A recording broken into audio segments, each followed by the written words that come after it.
Hello everyone. Tonight I've prepared a special compilation of trucker tales, all gathered into one soothing episode for you to enjoy. Take a moment to like the video and subscribe. It really helps support the channel. Now, let's begin. The Bridge That Breathes. From Raymond Lopez. The old Kenworth's diesel engine had been humming its steady lullaby for the past 8 hours as I guided her through the winding mountain roads of eastern Kentucky. Rain drummed against the windshield in a hypnotic rhythm, and the wipers swept back and forth like a metronome, keeping time with my thoughts. I'd driven this route countless times over my 23 years as a long-haul trucker, but tonight something felt different about the familiar stretch of asphalt that snaked through the Appalachian foothills. The CB radio crackled with static, occasionally picking up fragments of conversation from other drivers miles away. Their voices felt like distant echoes from another world as I navigated the narrow 2-lane highway, my headlights carving through the thick darkness that seemed to press against the cab windows. The green glow of the dashboard instruments cast an ethereal light across my weathered hands as they gripped the steering wheel, and I could smell the faint aroma of coffee growing cold in the cup holder beside me. It was just past 2 in the morning when I crested the hill and saw the bridge stretched out before me like a sleeping giant. The old steel structure spanned a deep gorge where Willow Creek cut through the limestone bedrock hundreds of feet below. I'd crossed this bridge so many times I could navigate it blind, but tonight the familiar span seemed to shimmer in an unusual way through the rain-streaked windshield. The overhead lights that normally illuminated the crossing flickered sporadically, casting dancing shadows that made the bridge's steel girders appear to move like ribs in a massive chest. As I downshifted and began my approach, I noticed something peculiar about the way the bridge seemed to rise and fall ever so slightly, as if the entire structure were gently swaying in a rhythm that didn't match the wind. The rain had intensified, creating a curtain of silver droplets that reflected my headlights back at me. But through that veil I could swear I saw the bridge's surface undulating like the chest of some enormous sleeping creature. The sensation was so subtle that I almost dismissed it as a trick of the light combined with my fatigue. But as I drew closer, the movement became more pronounced. The Kenworth engine note changed as we began the slight incline onto the bridge deck, and that's when I first heard it, a sound that seemed to come from the very bones of the structure itself. It wasn't the usual creaking and settling noises that old bridges make under the weight of passing traffic. This was different, more organic, like the slow, deep inhalation of something vast and alive.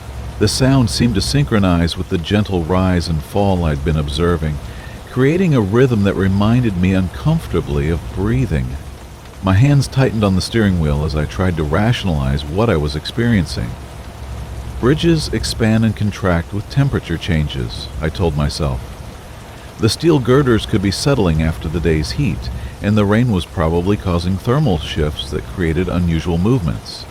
But even as I attempted to explain away what I was seeing and hearing, the sensation grew stronger. The entire bridge seemed to pulse beneath my truck's wheels with a steady, measured rhythm of respiration. The flickering overhead lights cast bizarre shadows that danced across the rain-slicked deck, and through the passenger side window I caught glimpses of the gorge yawning far below like an open throat. The darkness down there seemed absolute, as if it swallowed light itself, and I found myself wondering if I was crossing not just a creek, but the mouth of something that had been sleeping in these mountains since before the first settlers arrived. The thought sent a chill down my spine that had nothing to do with the night air seeping through the cab's weather seals. Halfway across the span, the breathing sound grew more pronounced, and I could feel it resonating through the truck's frame and into my bones. The CB radio began picking up strange interference, not static exactly, but something that sounded almost like whispered conversations in a language I didn't recognize. The words, if they were words, seemed to flow with the same rhythm as the bridge's mysterious breathing, and I reached over to turn down the volume but found that the sounds continued even after I switched the radio off entirely. The rain began to ease slightly, and through the clearing windshield I could see that the bridge's steel support cables were moving in patterns that defied the gentle wind. They swayed and twisted like sinews, and the vertical post that connected them to the deck seemed to flex and bend with each breath-like cycle. The entire structure appeared to be alive, a massive organism that had disguised itself as a simple river cross. I pressed harder on the accelerator, eager to reach the far side, but the bridge seemed to stretch longer than I remembered, as if it were expanding with each inhalation. That's when I noticed the fog beginning to rise from the gorge below. It wasn't the usual mist that forms over water on cool nights, but something thicker and more purposeful, climbing the canyon walls like grasping fingers. As it reached the level of the bridge deck, it began seeping through the steel mesh barriers and flowing across the roadway in tendrils that moved against the wind. The fog carried with it a scent that I couldn't quite identify, something ancient and organic, like wet earth mixed with the musty odor of something that had been sleeping for a very long time. The Kenworth's headlights began to dim as we pushed through the thickening fog, and I flicked them to high beam, but the extra illumination only made the mist appear more solid and impenetrable. My speed dropped to a crawl as visibility decreased, and all around me the bridge continued its rhythmic breathing, the sound now so loud that it seemed to come from everywhere at once. The steel beneath my wheels flexed and moved like living tissue, and I could feel each breath as a gentle lifting and lowering sensation that made my stomach flutter. Through the fog, I began to see shapes that couldn't possibly be there, massive forms that suggested the outline of organs or internal structures, as if I were somehow traveling through the inside of some enormous creature rather than across a simple bridge. The overhead lights, now barely visible through the mist, pulsed with the same rhythm as the breathing, creating an effect like being inside a vast circulatory system, where the flow of blood had been replaced by the flow of light. My heart was pounding as I realized that the bridge surface ahead of me was beginning to narrow, the steel deck contracting like a throat preparing to swallow. The fog pressed closer to the cab windows, and within its swirling depths I caught glimpses of things that my mind struggled to process. Curved surfaces that looked disturbingly organic, and movements that suggested the presence of something vast and watchful. The breathing sound intensified, becoming a wheeze that seemed to indicate some kind of respiratory distress, as if my passage across the span was somehow irritating this slumbering giant. I floored the accelerator, feeling the diesel engine respond with a surge of power that cut through the constricting passage like a blade. The truck lurched forward as the bridge seemed to react to my acceleration, the breathing becoming more rapid and agitated. The fog swirled chaotically around the cab, and I could hear new sounds emerging from the structure. Creaking and groaning noises that suggested something enormous was stirring to wakefulness after a long slumber. The far end of the bridge finally appeared through the mist like a beacon of salvation, and I drove toward it with desperate determination. Behind me, I could hear the breathing becoming more labored and irregular, punctuated by what sounded almost like coughing or choking sounds. The entire span shuddered beneath my wheels, and I had the terrifying impression that whatever I had disturbed was trying to prevent my escape. With a final surge of speed, the Kenworth burst free from the bridge and onto solid ground, the normal asphalt feeling wonderfully stable beneath my tires. I pulled over at the first wide spot in the road and turned to look back at the crossing, my hands shaking as I gripped the steering wheel. Through the rear window, the bridge appeared completely normal, a simple steel span illuminated by steady overhead lights, with no sign of fog or unusual movement. But as I watched, I could swear I saw it rise and fall once, very gently, like a chest drawing a single, satisfied breath. The next morning, I stopped at a truck stop in Lexington and asked the other drivers about the bridge. Most of them just shrugged and said they'd never noticed anything unusual. But one old-timer pulled me aside and told me in a whisper that the local Cherokee had warned against crossing that particular gorge for generations. He said they believed something ancient slumbered in the depths below, something that had been dreaming since before the first white man set foot in Kentucky. The bridge, he claimed, was just the most recent attempt to seal it away. I still drive that route regularly, and I still cross that bridge when my deliveries require it. But now I always hold my breath as I pass over the span, and I try not to notice the gentle rise and fall of the steel beneath my wheels, or the way the overhead lights sometimes seem to pulse with the language of light. From Clint Becker. The thing about driving long haul for 15 years is that you learn to read the road like a book written in asphalt and painted lines.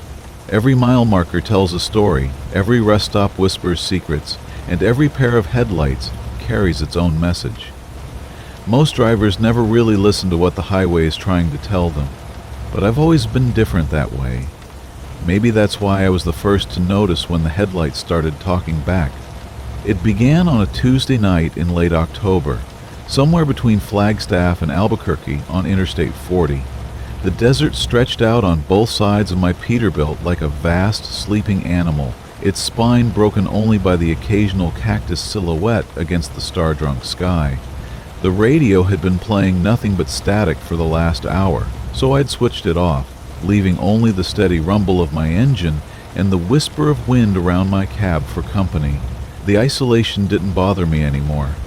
Hadn't for years. Out here in the vastness, with nothing but freight and deadlines, a man learns to find peace in the rhythm of the road. That's when I saw the first set of headlights in my mirrors, maybe half a mile back, keeping perfect pace with my rig. Nothing unusual about that, except for the way they blinked. Not the random flicker of a loose connection or the deliberate flash of someone trying to pass, but a pattern. 3 quick pulses, then a pause, then 2 long steady beams, then darkness for exactly 5 seconds before the sequence repeated. I watched it happen 4 times before I started to feel that familiar itch between my shoulder blades that every trucker knows, the one that says something isn't quite right. I eased off the accelerator just a touch, expecting the vehicle behind me to pull around and pass. Instead, it slowed to match my speed, maintaining that precise distance. Those headlights continuing their strange Morse code against my mirrors. The pattern never varied, never missed a beat, as if controlled by something far more precise than human hands on a steering wheel. I squinted into the rearview mirror, trying to make out what kind of vehicle was back there, but the headlights were too bright, too perfectly white, washing out everything else in their glare. The highway stretched ahead of me like a black ribbon, empty except for the occasional reflector post, catching my own lights and throwing them back in brief orange sparks. No other traffic, no signs of civilization except for the road itself and the distant glow of Albuquerque still hours away, the desert night pressed against my windows with an almost physical weight, and suddenly the cab of my truck felt smaller, more fragile, like a tin can rolling through an endless void. I tried the radio again, hoping for a traffic report or just the comforting chatter of another human voice, but found only that same empty static that seemed to echo the vast emptiness outside. The CB crackled with occasional fragments of distant conversations, truckers calling out mile markers and road conditions from hundreds of miles away, their voices ghostly and distorted. I keyed the mic and called out to see if anyone else was running this stretch of 40, but got no response except the hollow whisper of dead air. Behind me, those headlights continued their patient signal. 3 quick, 2 long, 5 seconds of darkness. I found myself counting along with the rhythm, my fingers tapping against the steering wheel in time with the pulses. There was something almost hypnotic about it, like a metallic heartbeat in the darkness, and I had to shake my head to clear the strange fog that seemed to be settling over my thoughts. That's when I noticed the second set of headlights, far ahead now, maybe 2 miles up the road where 40 curved slightly to the northeast. They were doing the same thing, the exact same pattern, visible for a few seconds as they crested a low rise before disappearing behind another hill. 3 quick, 2 long, 5 seconds dark. Perfect synchronization with the lights behind me, as if they were all part of some vast communication network stretching across the desert night. My hands tightened on the steering wheel as understanding began to creep up my spine like ice water. This wasn't coincidence. Wasn't some random malfunction or trucker game I'd never heard of. This was deliberate, coordinated, and I was caught right in the middle of it. The question was whether I was the target or just an unwitting participant in something larger than I could comprehend. I pressed harder on the accelerator, pushing my rig up to 75, then 80. The engine growled with satisfaction, 18 wheels eating up the asphalt with hungry efficiency, but the headlights behind me kept pace effortlessly, never gaining, never falling back, maintaining that exact distance as if connected to my truck by an invisible chain. And up ahead, more lights appeared over the horizon, all flashing the same pattern, all perfectly synchronized. The desert began to feel less empty now, populated by these silent sentinels with their cryptic light language. I caught glimpses of them on side roads and service routes, sometimes just single lights like motorcycle headlamps, sometimes the double beam of trucks or cars. They were everywhere once I started really looking, scattered across the landscape like stars fallen to earth, all pulsing with that same patient rhythm. My CB crackled suddenly, close and clear, a woman's voice cutting through the static with crystal clarity. "The warnings have been received," she said, her tone calm and matter-of-fact. "Acknowledge receipt and proceed to secondary waypoint." The transmission ended as abruptly as it had begun, leaving only silence and the steady thrum of my engine. I grabbed the mic with sweating palms, keyed it twice, but couldn't bring myself to speak. What was I supposed to acknowledge? What warnings? What secondary waypoint? I wasn't part of whatever this was, just a long-haul driver trying to make Phoenix by morning with a load of electronics from Denver. But somehow I'd become caught up in this network of lights, this desert-wide communication system that operated by rules I couldn't begin to understand. The headlights ahead of me began to move then, converging from their scattered positions across the landscape, flowing toward the highway like luminous rivers feeding into a greater stream. I counted at least 20 separate sets, maybe more, all maintaining their synchronized signals as they approached the interstate. They weren't trying to cut me off or force me to stop, but they were definitely closing in, tightening the net that I was beginning to realize had been around me all along. My fuel gauge showed 3/4 full, plenty to reach Flagstaff if I turned around, but something told me that retreat wasn't an option anymore.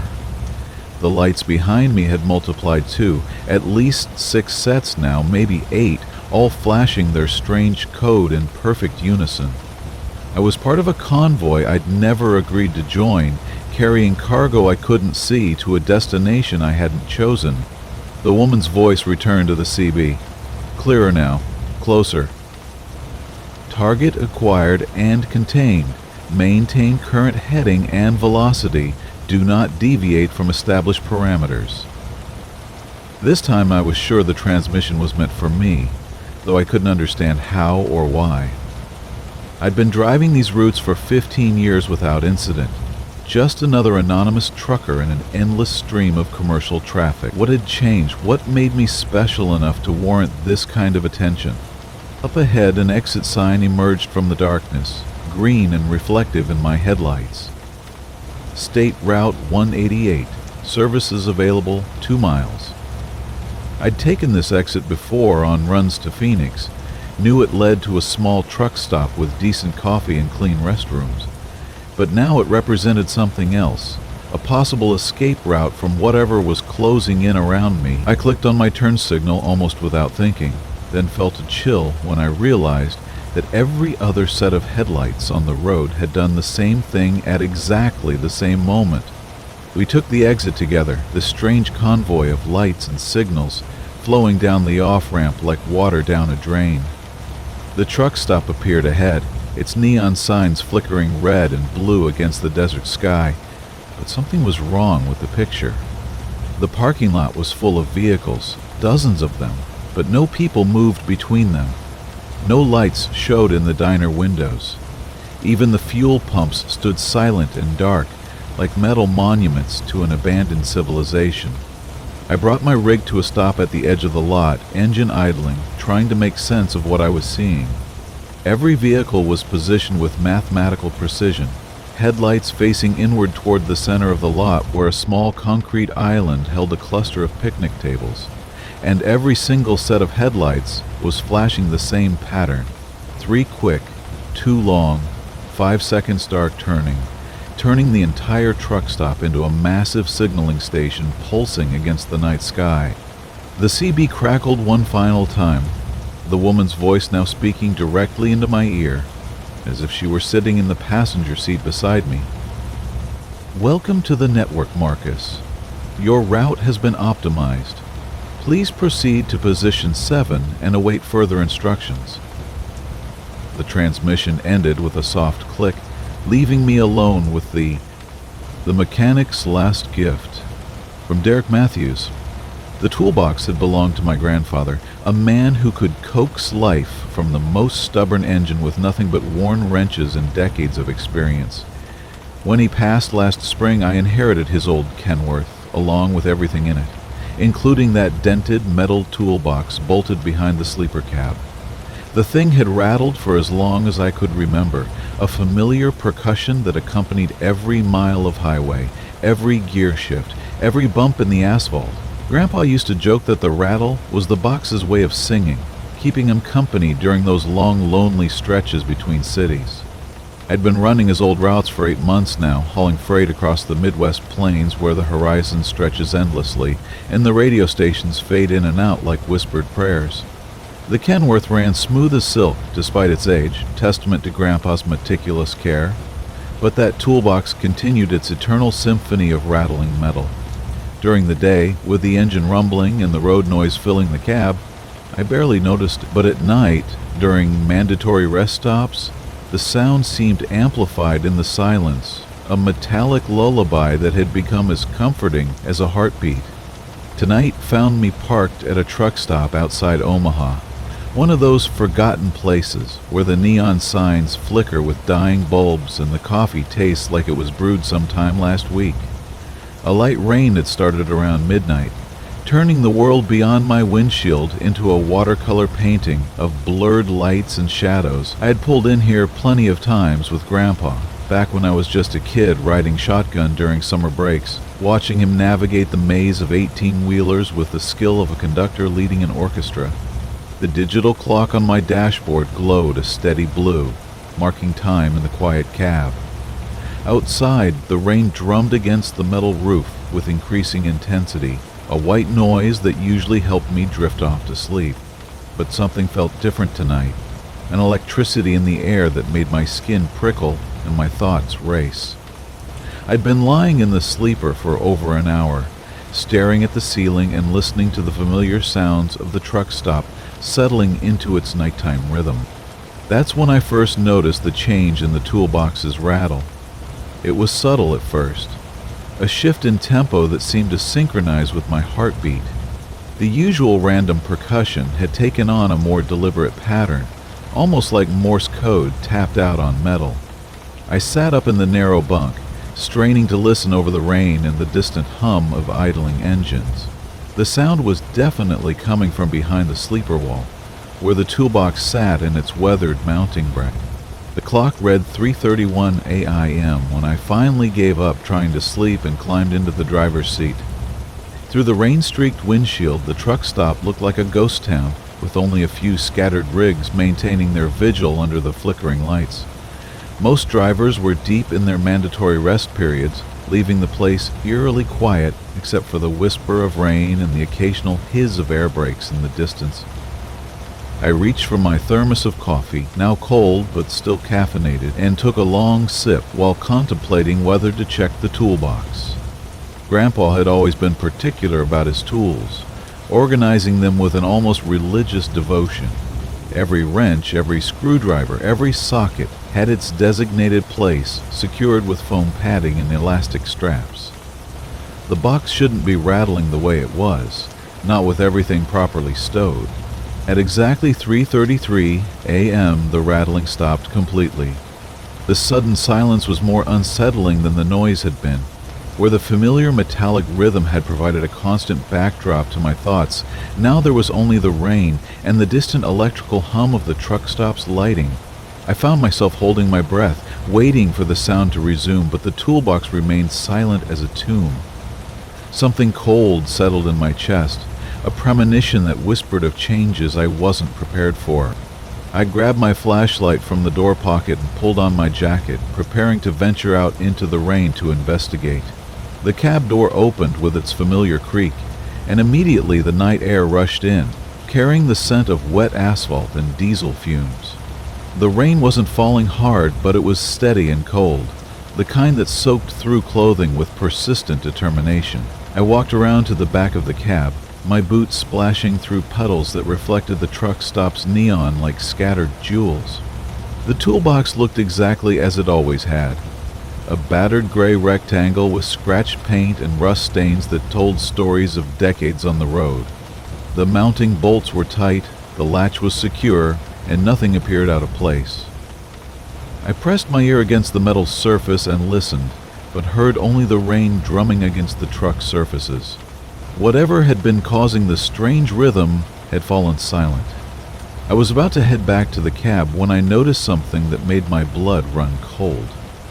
There, clearly visible in the beam of my flashlight, were wet handprints on the toolbox lid. Not raindrops or condensation, but actual handprints, as if someone had gripped the box with dripping wet palms.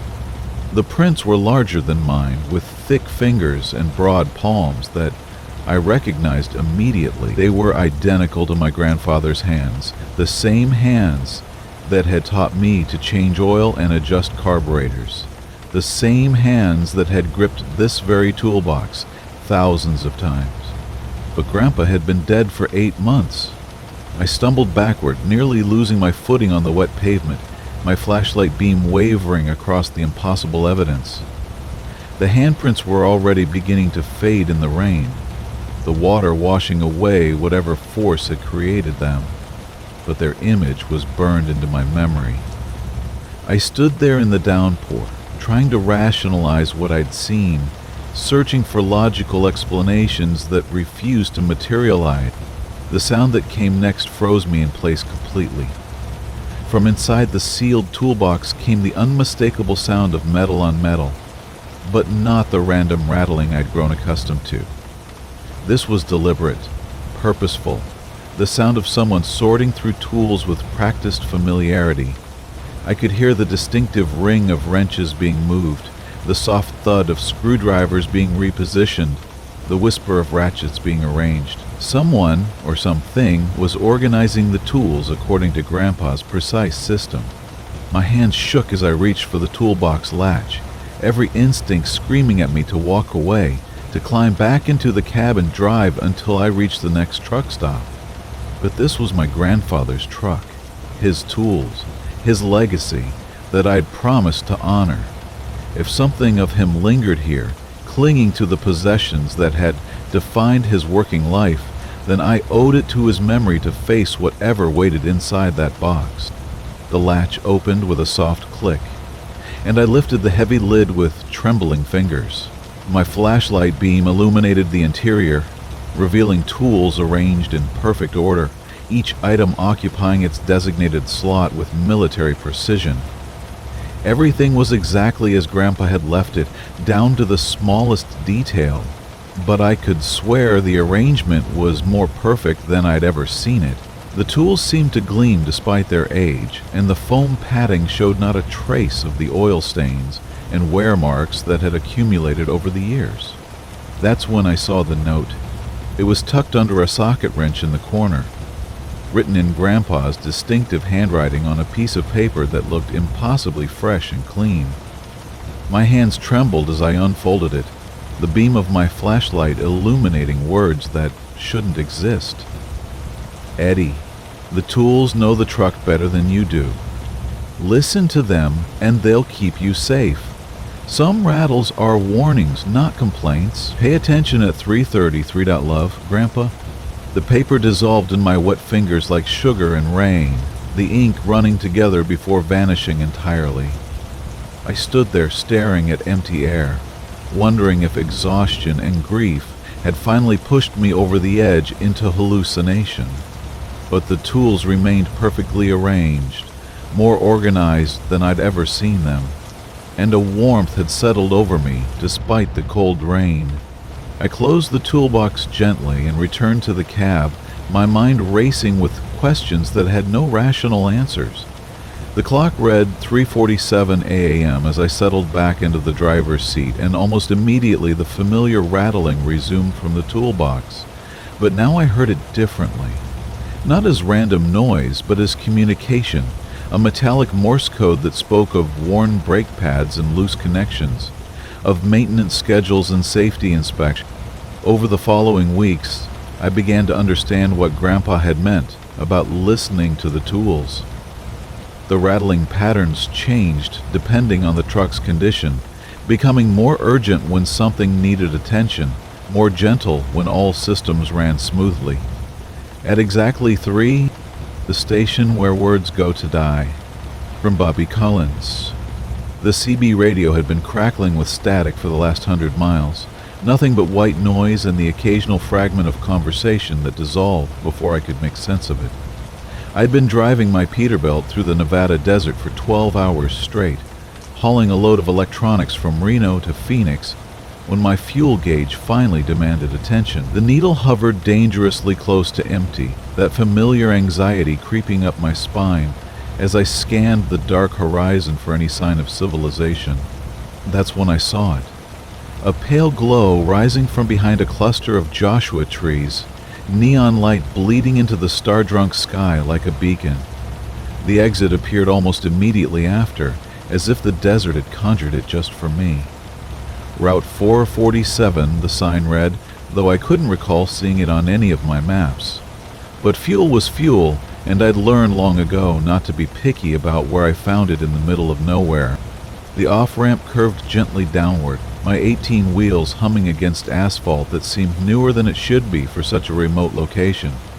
As I rounded the bend, the gas station materialized before me like something from a fever dream. It was one of those old-style stations you might find in a Norman Rockwell painting, complete with a pair of vintage pumps standing at attention beneath a canopy of buzzing fluorescent lights. The main building was small and square, painted white with red trim that looked fresh despite the isolation.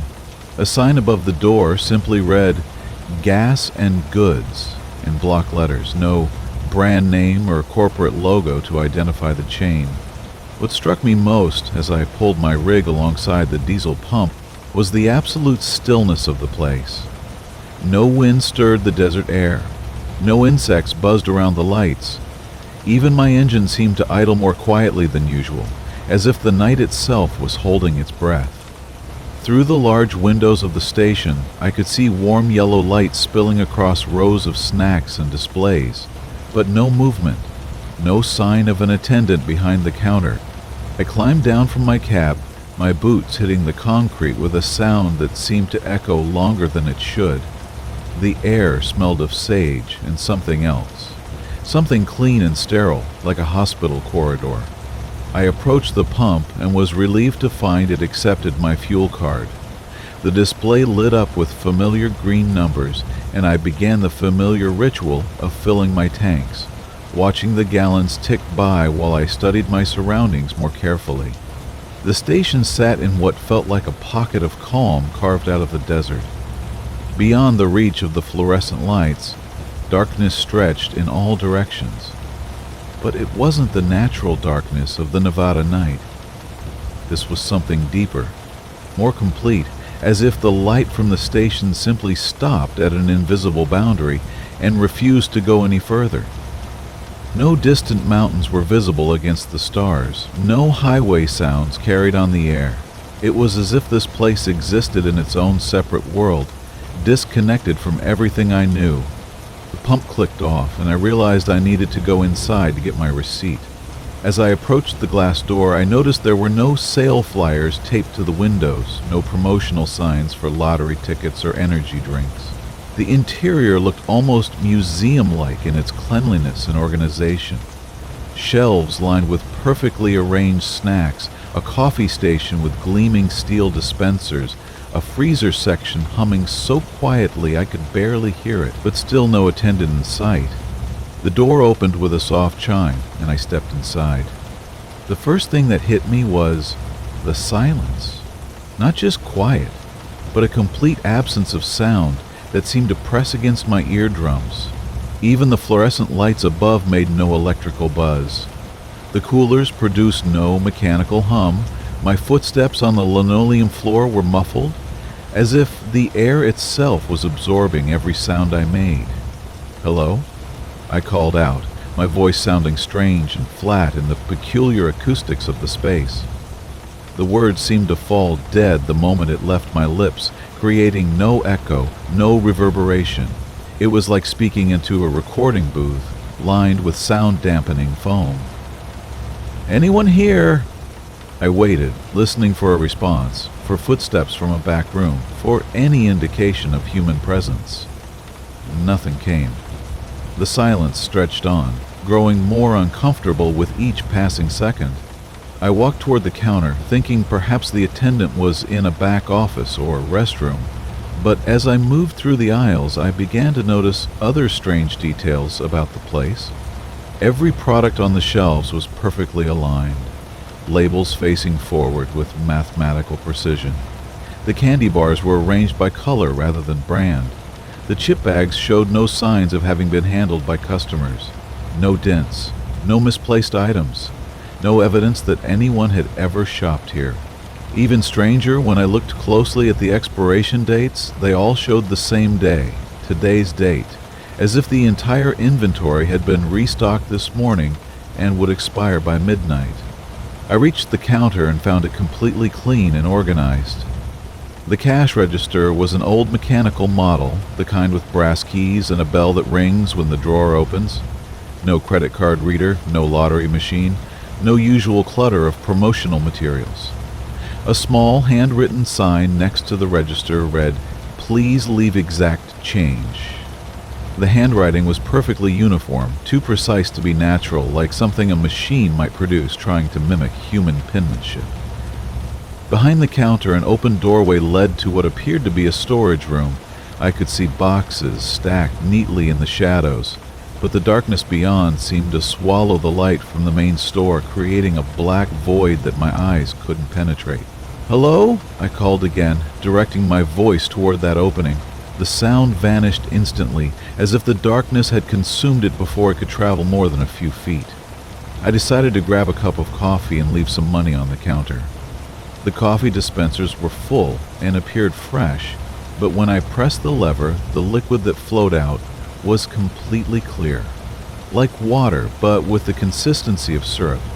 It had no smell, no steam rising from its surface, despite being apparently hot to the touch of the cup.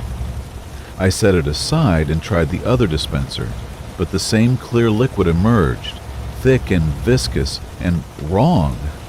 That's when I first noticed the photographs. They were tucked behind the counter, partially hidden by the cash register, but from my angle, I could see the edges of several black and white pictures. Curious, I leaned across the counter for a better look and felt my breath catch in my throat. The photographs showed the gas station itself, taken from various angles and apparently at different times of day or night. But in each image there was a truck parked by the pumps, different trucks in different photos. A Kenworth, a Mack, a Freightliner, others I couldn't immediately identify. And in every single photograph there was a figure standing by the trucks. The images were too grainy and the light too poor to make out details, but each figure appeared to be a person, standing motionless beside their vehicle. What made my skin crawl was that in every photo, the person appeared to be facing the camera, as if they knew they were being watched and photographed from inside the station. I stepped back from the counter, my heart beginning to race. The silence that had seemed merely unusual before now felt actively oppressive, like a weight pressing down on my chest. I looked around the store again, seeing it with new eyes. The perfect organization, the identical expiration dates, the unnatural quiet, it all suggested something fundamentally wrong with this place. Something that violated the natural order in ways my mind was struggling to process. I decided to leave immediately, abandoning any thought of getting a receipt or buying supplies. But as I turned toward the door, I noticed something that made my blood run cold. In the window, reflected in the glass, I could see the area behind the counter where I'd been standing, and there, in the reflection, was a figure watching me. From that dark doorway I'd called into earlier, the figure was perfectly still, just a silhouette against the deeper darkness of the storage room, but it was definitely there, and it was definitely watching. I spun around to look directly at the doorway, but saw only empty darkness. When I looked back at the reflection in the window, the figure was gone. My hands were shaking as I pushed through the store's front door, the chimes sounding muffled and wrong, like a bell ringing underwater. I walked quickly back to my truck, fighting the urge to run, feeling eyes on my back with every step. As I climbed into my cab and started the engine, I glanced back at the station windows. For just a moment, I thought I saw movement inside, several figures now, moving between the aisles with unnatural stillness, their faces turned toward me. But when I looked more carefully, the store appeared empty again, just bright fluorescent lighting illuminating perfect rows of merchandise that no one would ever buy. I put the Peterbilt in gear and pulled back onto the access road, watching the station shrink. The weight of what follows. From Danny Martinez. The first thing you learn as a long-haul trucker is that shadows behave predictably. Sun rises in the east, sets in the west, and your rig's shadow follows the laws of physics like everything else on God's green earth. At least, that's what I believed, until that foggy October night when I pulled into the Crosswind Truck Plaza outside Bakersfield, California, hauling a refrigerated trailer full of produce bound for Denver. I'd been driving for nearly 11 hours straight, my eyes burning from the strain of peering through the thick marine layer that had rolled in from the coast. The fog was so dense it seemed to swallow my headlights whole, turning the familiar highway into something alien and uncertain. When I finally spotted the neon glow of the truck stop bleeding through the gray curtain ahead, I felt that familiar wave of relief wash over me. Time to rest, refuel, and grab something resembling real food. The Crosswind Plaza was one of those newer stops, all gleaming chrome and LED lighting, designed to make drivers forget they were parked in the middle of nowhere. As I maneuvered my Peterbilt into an empty bay near the back of the lot, the fog seemed to press against my windows like curious fingers, distorting the shapes of other rigs parked nearby. The diesel engine's rumble gradually faded to silence as I shut her down, leaving only the gentle hum of my reefer unit maintaining the cold chain for my cargo. I sat there for a moment, letting the quiet settle around me, when something caught my eye in my passenger side mirror. My trailer's shadow, cast by the overhead sodium lights, seemed wrong somehow. Not dramatically wrong, just subtly off in a way that made my brain itch. The shadow appeared longer than it should be, stretching back further into the fog than the actual trailer extended.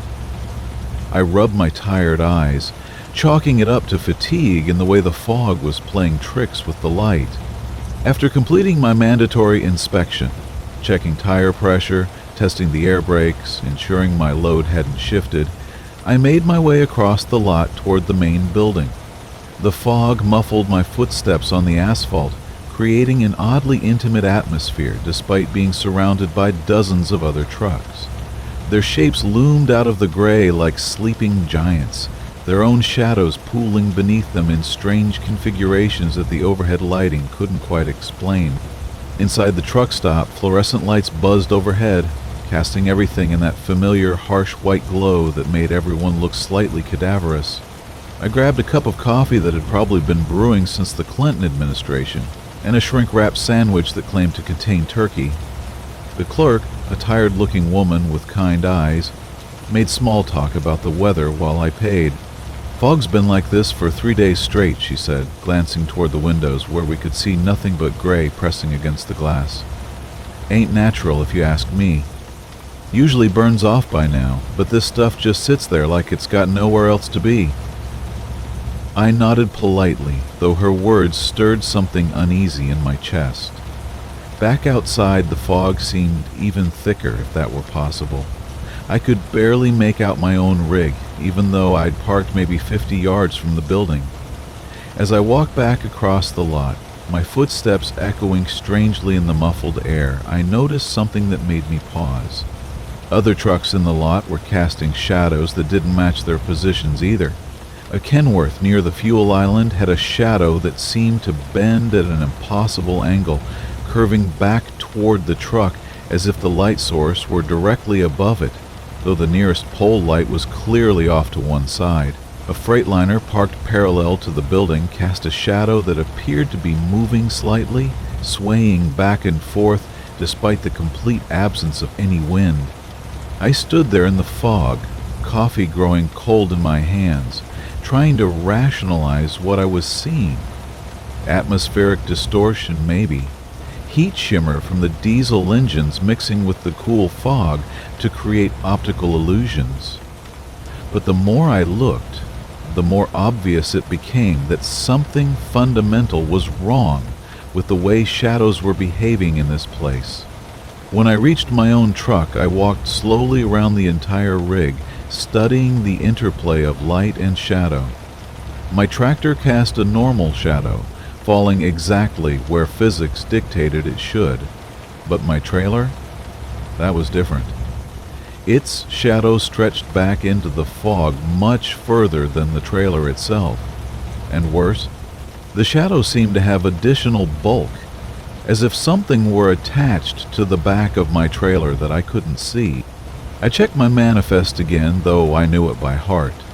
26 pallets of mixed produce, total weight within legal limits, everything properly secured and documented. Nothing that could account for the extra length and mass suggested by that impossible shadow. I walked to the back of my trailer, running my hands along the doors, feeling for anything unusual. The metal was cold and damp from the fog, but perfectly normal. That's when I noticed the sounds. From inside my refrigerated trailer came the usual mechanical hum of the cooling unit, but underneath that familiar drone was something else, a rhythmic creaking, like wooden floorboards settling under weight. But my trailer had an aluminum floor, and produce doesn't shift around enough to create that kind of systematic noise. I pressed my ear against the cold metal doors, listening intently. The creaking continued, accompanied now by what sounded almost like footsteps. Soft, measured, as if someone were pacing back and forth among my carefully secured pallets of lettuce and tomatoes. My rational mind insisted it was impossible. I had the only keys to the trailer, and it had been sealed at the distribution center in Sacramento. But my gut knew what it was hearing. I fumbled for my keys with hands that had begun to tremble slightly. Whether from the cold fog or growing fear, I couldn't say. The lock mechanism seemed to resist more than usual, as if something were pulling against the doors from the inside. When it finally gave way with a sharp click that echoed strangely in the fog, I hesitated before actually opening the doors. The creaking had stopped. I pulled the doors open slowly, the hinges protesting with a rusty groan. Cold air rushed out, carrying the familiar scent of refrigerated produce mixed with something else, something earthy and organic, like soil after rain. I fumbled for my flashlight and played the beam across the interior of my trailer. Everything appeared normal. 26 pallets of produce, exactly as loaded, secured with straps, and arranged precisely according to the loading diagram on my manifest. But as I stood there in the fog, flashlight beam cutting through the cold interior air, I could swear the shadows between the pallets seemed deeper than they should be, as if the space inside my trailer were somehow larger than the physical dimensions of the container itself. I climbed up into the trailer, my work boots echoing on the aluminum flooring. The beam of my flashlight revealed nothing unusual as I made my way between the secured pallets, checking straps and looking for any sign of what might have caused the sounds I'd heard. But with each step deeper into the trailer, that earthy smell grew stronger, and the temperature seemed to drop beyond what the refrigeration unit could account for. Near the back of the trailer, behind the last row of pallets, my flashlight beam revealed something that made my blood run cold. Footprints in the thin layer of condensation on the floor.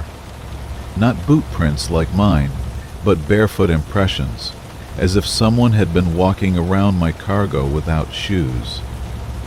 The prints formed a meandering path between the pallets, circling some of them multiple times before disappearing near the back doors. I followed the trail with my flashlight, my heart hammering against my ribs.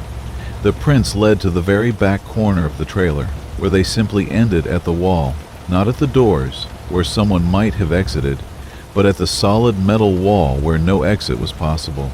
I pressed my hand against that spot, and the metal felt warmer than it should have, almost body temperature despite the refrigerated environment. That's when I heard it again. The creaking, but this time it was coming from outside the trailer, from the direction of that impossible shadow I'd noticed earlier. I spun around, flashlight beam dancing wildly across the pallets, and rushed back toward the open doors. As I emerged from the trailer, the fog seemed to press closer around me, thick enough now that I could barely see beyond my own outstretched hand. The shadow of my trailer had changed. Where before it had simply been longer than it should be, now it was clearly shaped wrong. The silhouette stretching back into the fog showed the outline of my trailer, but with something else attached to the back, something that looked disturbingly like the shadow of a person, tall and lean, standing just behind my rear doors. I spun around, expecting to find someone standing there, but I was alone in the fog. When I looked back at the shadow, the figure was still there, but now it appeared to be moving, shifting its weight from foot to foot. The Mirror's Reflection, from Danny Reeves. The thing about driving the night shift for Henderson Logistics is that after 3 years, you think you've seen everything the interstate has to offer. Every rest stop, every diner with flickering neon signs, every stretch of highway that seems to swallow headlights whole. But Route 207 through eastern Montana had always been different. Even on clear nights when the moon hung fat and silver above the wheat fields. Tonight, with a light drizzle speckling my windshield and the radio crackling with distant static, it felt like driving through the bottom of a fishbowl. I was hauling refrigerated produce from Billings to Minneapolis, my Peterbilt's engine humming its familiar diesel lullaby as I settled into that meditative rhythm that long-haul drivers know well. The wipers swept lazy arcs across the glass, and my CB radio murmured with the occasional trucker checking in from the void. Mile marker 127 slipped past in the amber glow of my running lights, and I reached for my thermos of coffee, black and strong enough to strip paint. That's when I first noticed the white truck in my passenger mirror. It wasn't unusual to have company on the highway, even at 2:30 in the morning. Truckers travel in loose convoys sometimes, following each other's taillights through the darkness like ships in a fog. But this truck had appeared without warning, no gradual approach of distant headlights, no growing presence in my mirrors. One moment the road behind me was empty, the next moment it was there, maintaining a steady distance of maybe 50 yards. The truck was pristine white, almost luminous in the dim light, and from what I could tell through the rain-streaked mirror, it appeared to be a Freightliner Classic, probably from the late 90s. Clean lines, no visible rust or road wear, the kind of maintenance that spoke of either a fleet truck or an owner-operator who took exceptional pride in his rig. But as I squinted through the darkness, trying to make out more detail, something nagged at me.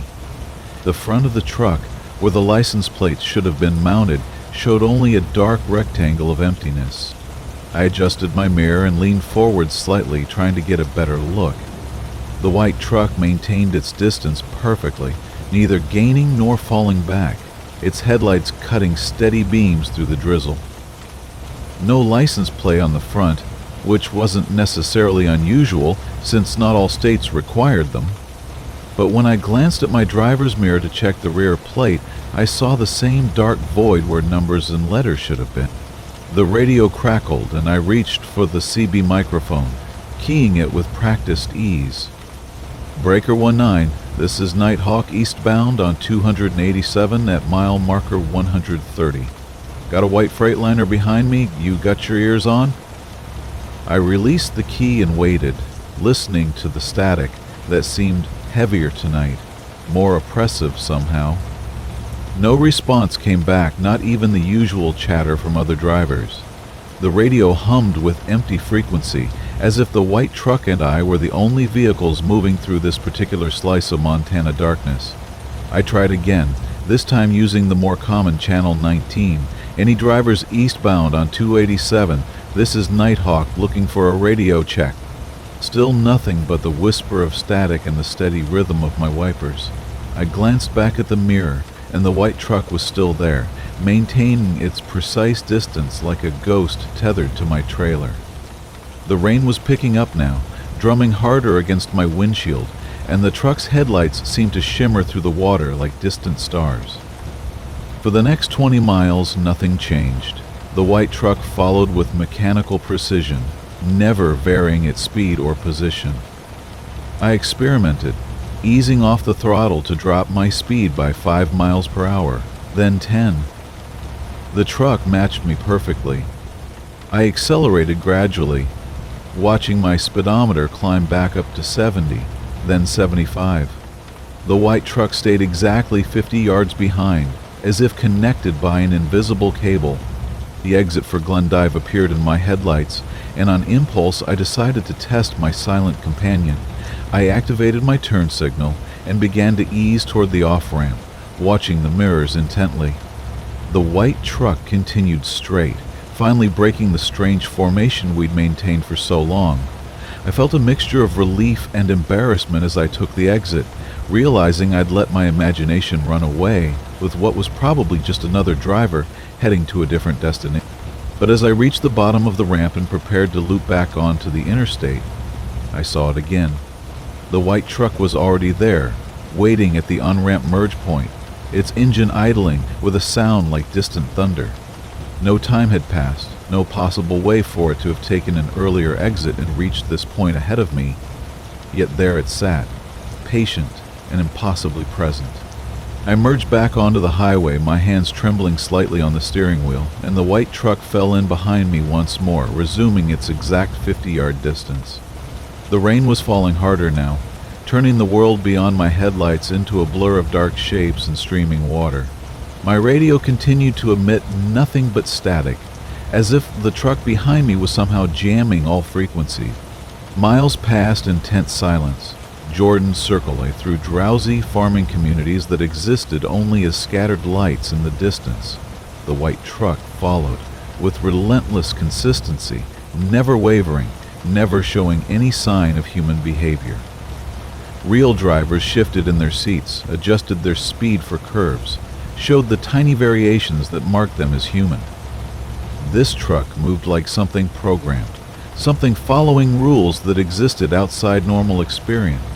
I began to notice other things that disturbed me in ways I couldn't quite articulate. The truck's headlights never dimmed or brightened, never picked up the subtle variations that came from real electrical systems and aging bulbs. The rain struck my windshield and mirrors in natural patterns, but when I watched carefully, the water seemed to avoid the white truck entirely, as if it moved through a bubble of dry air. Near mile marker 200, I saw the lights of a truck stop ahead, a beacon of normalcy in the increasingly surreal night. I decided to pull in, hoping that the presence of other people and vehicles might break whatever strange spell had settled over my journey. As I signaled for the exit, I watched the mirrors, waiting to see if the white truck would follow. It didn't take the exit, continuing straight down the interstate as I pulled into the truck stop's parking lot. I found a space between two other rigs, shut down my engine and sat for a moment in the sudden silence, realizing that my shirt was damp with sweat despite the cool night air. Through the truck stop's windows, I could see the warm glow of fluorescent lights, the movement of people living normal lives, buying coffee and snacks, and moving through a world that made sense.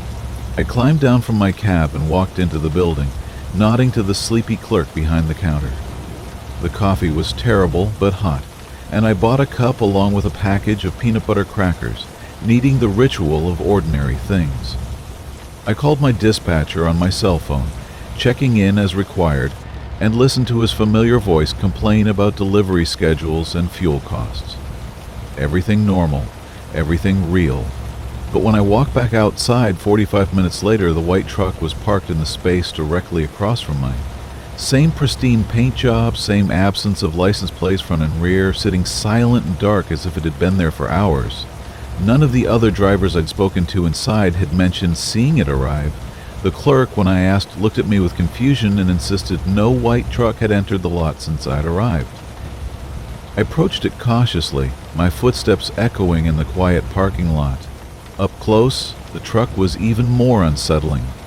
The paint had no chips, no scratches, no signs of wear, despite the fact that the model was clearly decades old. The chrome was mirror bright, the tires showed no wear patterns, and when I peered through the driver's window, I saw an empty cab that looked like it had never been occupied. No personal items, no logbooks, no CB radio, just pristine upholstery and gleaming dashboard instruments. I walked around the entire truck looking for any kind of identifying marks, company names, or DOT numbers that would mark it as a commercial vehicle. Nothing. It existed in a state of perfect anonymity, as if it had rolled off an assembly line yesterday and never touched a real road. When I climbed back into my own cab and started the engine, the white truck remained dark and motionless. I pulled out of the parking lot with a sense of relief, thinking that whatever strange coincidence had brought us together was finally over.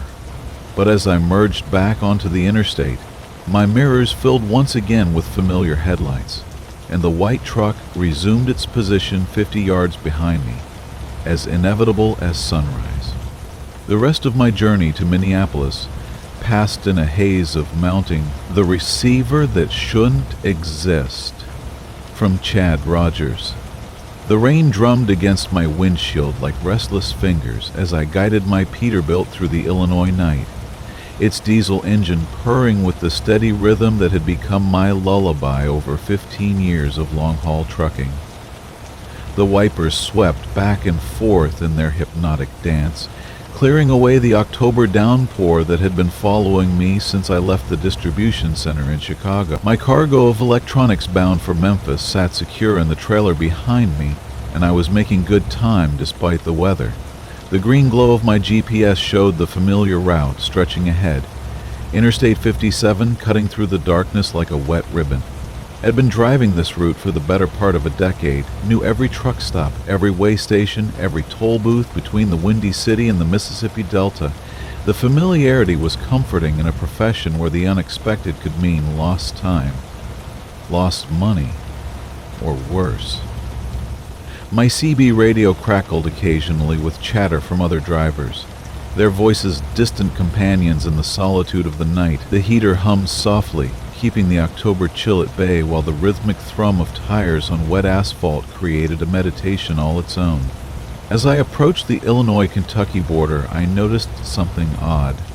The overhead signs, usually well lit and clearly visible even in weather like this, seemed different somehow. The familiar green and white markers I'd seen countless times before appeared to shimmer in the rain, their reflective surfaces catching my headlights in strange ways.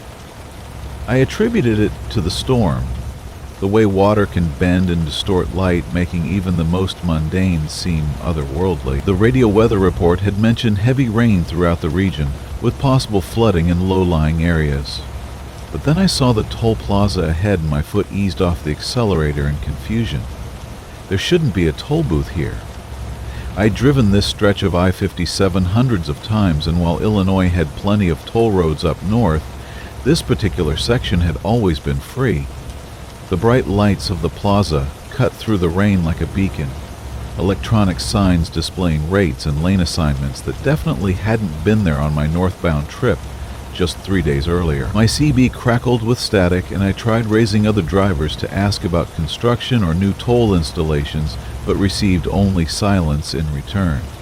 The plaza appeared eerily deserted despite its blazing illumination.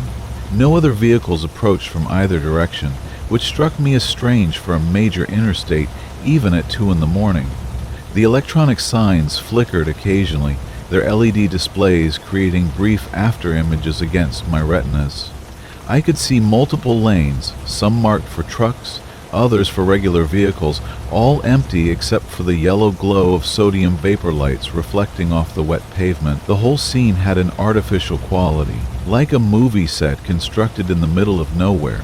I chose the rightmost truck lane and slowed to a crawl, my air brakes hissing softly as I approached the automated booth.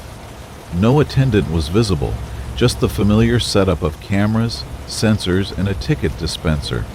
A green light indicated I should proceed, so I rolled down my window and extended my hand toward the machine. The rain immediately began spattering my arm and the interior of the cab, bringing with it the sweet smell of wet earth and the ozone scent that follows a thunderstorm. The ticket dispenser whirred and clicked, then produced a standard-looking toll receipt. I grabbed it quickly and rolled up my window, eager to escape the rain that was now drumming even harder against my truck. The receipt felt normal enough, slightly warm from the printer, with that familiar thermal paper texture. I glanced at it briefly before tucking it into my visor where I kept all my trip documentation, noting that it seemed to be the right price for a commercial vehicle, though I still couldn't understand why there was suddenly a toll here at all. Miles passed beneath my wheels as I continued south, the mysterious toll plaza fading in my mirrors until it was just another set of lights in the darkness behind me. The rain began to lighten somewhat, though the roads remained slick and treacherous. I found myself relaxing back into the familiar rhythm of night driving, the steady vibration of the engine and the whisper of tires on wet pavement lulling me into that meditative state that long-haul drivers know well. The radio played softly in the background, a late-night talk show discussing mundane topics that seemed to fade in and out of my consciousness. It wasn't until I stopped for fuel at a truck stop near Sykeston that I pulled the toll receipt from my visor to add it to my expense folder. The fluorescent lights of the fuel island created a harsh white glare that made everything seem stark and overexposed. As I unfolded the thermal paper, my hands suddenly felt cold despite the warmth of the October night. The receipt looked normal at first glance, standard formatting and layout, but as I read the details more carefully, a chill ran through me that had nothing to do with the weather. The date printed on the receipt was October 15th, 2029, 5 years in the future. I stared at the numbers, certain I was misreading them in the artificial light, but there it was, clear as day, printed in the same crisp font as all the other information. The location was listed as I-57 Automated Collection Plaza, mile marker 42, which corresponded roughly to where I'd encountered the booth. The vehicle classification was correct, the toll amount seemed reasonable, even my license plate number was accurate. Everything was perfect except for that impossible date, sitting there like a quiet accusation against reality itself. My hands began to tremble slightly as I examined the receipt more closely under the harsh truck stop lighting. The paper felt real, had the right texture and smell of thermal printing. The ink hadn't smudged or faded, and there were no signs that the date had been altered or tampered with. But October 15th, 2029 was exactly 5 years and 11 days from today's date of October 4th, 2024. I checked my watch, my phone, even the timestamp on a nearby newspaper vending machine, all confirming what I already knew to be true. The receipt also contained details that seemed strangely specific and prophetic. There was a reference number that included elements I'd never seen on toll receipts before, a series of codes that seemed to correspond to future vehicle identification systems. The bottom of the receipt contained a message that read, "Thank you for using the Automated Interstate Revenue System. connecting America's future. I had never heard of any such system, and the formal, corporate language felt ominous in a way I couldn't quite articulate. I tried to rationalize what I was seeing, searching for logical explanations. Perhaps their computer system had malfunctioned, reset to some random future date due to a programming error or power surge during the storm. Maybe I was more tired than I'd realized, and my eyes were playing tricks on me in the artificial lighting. But deep down, I knew I was seeing exactly what was printed on that paper, and no amount of wishful thinking would change those inexplicable numbers. The implications began to sink in as I stood there in the harsh glow of the truck stop. If this receipt was genuine, if somehow I had passed through a toll booth that existed 5 years in the future, what did that mean for me? For my cargo? For the natural order of things I'd always taken for granted? Had I somehow slipped through a crack in time itself? Or was something else at work? Something far stranger and more disturbing than a simple computer glitch? I decided to call the toll authority's customer service number, thinking perhaps they could explain the obvious error. But when I dialed the number printed at the bottom of the receipt, I was greeted by an automated message that chilled me to the bone. The voice was pleasant and professional, but it thanked me for calling the automated interstate revenue system and mentioned services and programs that didn't currently exist. The message referenced temporal transit fees and chronological adjustment protocols before offering to connect me to a representative who could assist with timeline discrepancy reports. I hung up immediately, my heart racing as I stood there beneath the humming fluorescent lights. Other truckers moved around me, fueling their rigs and heading into the travel center, all of them seeming perfectly normal and anchored in the present moment. None of them appeared to notice anything unusual about me or the receipt I clutched in my increasingly sweaty palm. The ordinary world continued around me while I held what appeared to be evidence of something extraordinary and impossible. As I climbed back into my cab, I noticed that my GPS had begun acting strangely. The display flickered, occasionally showing brief glimpses of routes and highways that didn't match my current location. For just a moment, I could swear I saw road numbers and city names that I didn't recognize. Infrastructure that might exist in some future version of America. The radio too seemed to be picking up signals that weren't quite right. Fragments of news reports and weather forecasts that referenced events and conditions I couldn't place in any current context. I drove through the remaining hours until dawn, with that receipt sitting on the highway that steers itself. From Wayne Foster. The thing about driving cross-country for 15 years is that you think you've seen every mile of interstate this country has to offer, memorized every truck stop and way station between Portland and Miami. You develop a sixth sense about your rig, feel every vibration through the steering wheel, know exactly how much pressure it takes to keep 18 wheels tracking straight down the center line. That's why what happened on Interstate 80 outside of Nebraska still keeps me checking my mirrors more than I should, still has me gripping the wheel tighter when the road stretches empty and dark ahead of my headlights. It was one of those October nights when the air carries the promise of winter, crisp and clean through the vents of my Peterbilt. I've been hauling electronics from California to Chicago, making good time despite a late start from my last delivery. The cab was warm and familiar around me, dashboard lights casting everything in soft amber. The steady rumble of the diesel engine providing that constant soundtrack that most drivers learn to find comforting. My coffee had gone cold in the cup holder hours ago, but I was alert, focused, pushing through the night to make my delivery window. The Nebraska plains stretched endlessly on either side of the highway, flat farmland disappearing into darkness beyond the reach of my headlights. Few cars passed in either direction, just the occasional pair of headlights emerging from the black distance, growing bright, then fading in my mirrors. The kind of lonely road where you start to feel like you're the only person left in the world, where the hum of tires on asphalt becomes almost hypnotic. I was settling into that familiar rhythm of night driving when I first noticed the steering wheel move. Just a slight adjustment to the left, barely perceptible, The kind of minor correction every driver makes hundreds of times without thinking. Except I hadn't made it. My hands were resting lightly on the wheel, maintaining gentle contact the way you do on a straight stretch of highway, but I hadn't applied any pressure, hadn't made any conscious movement.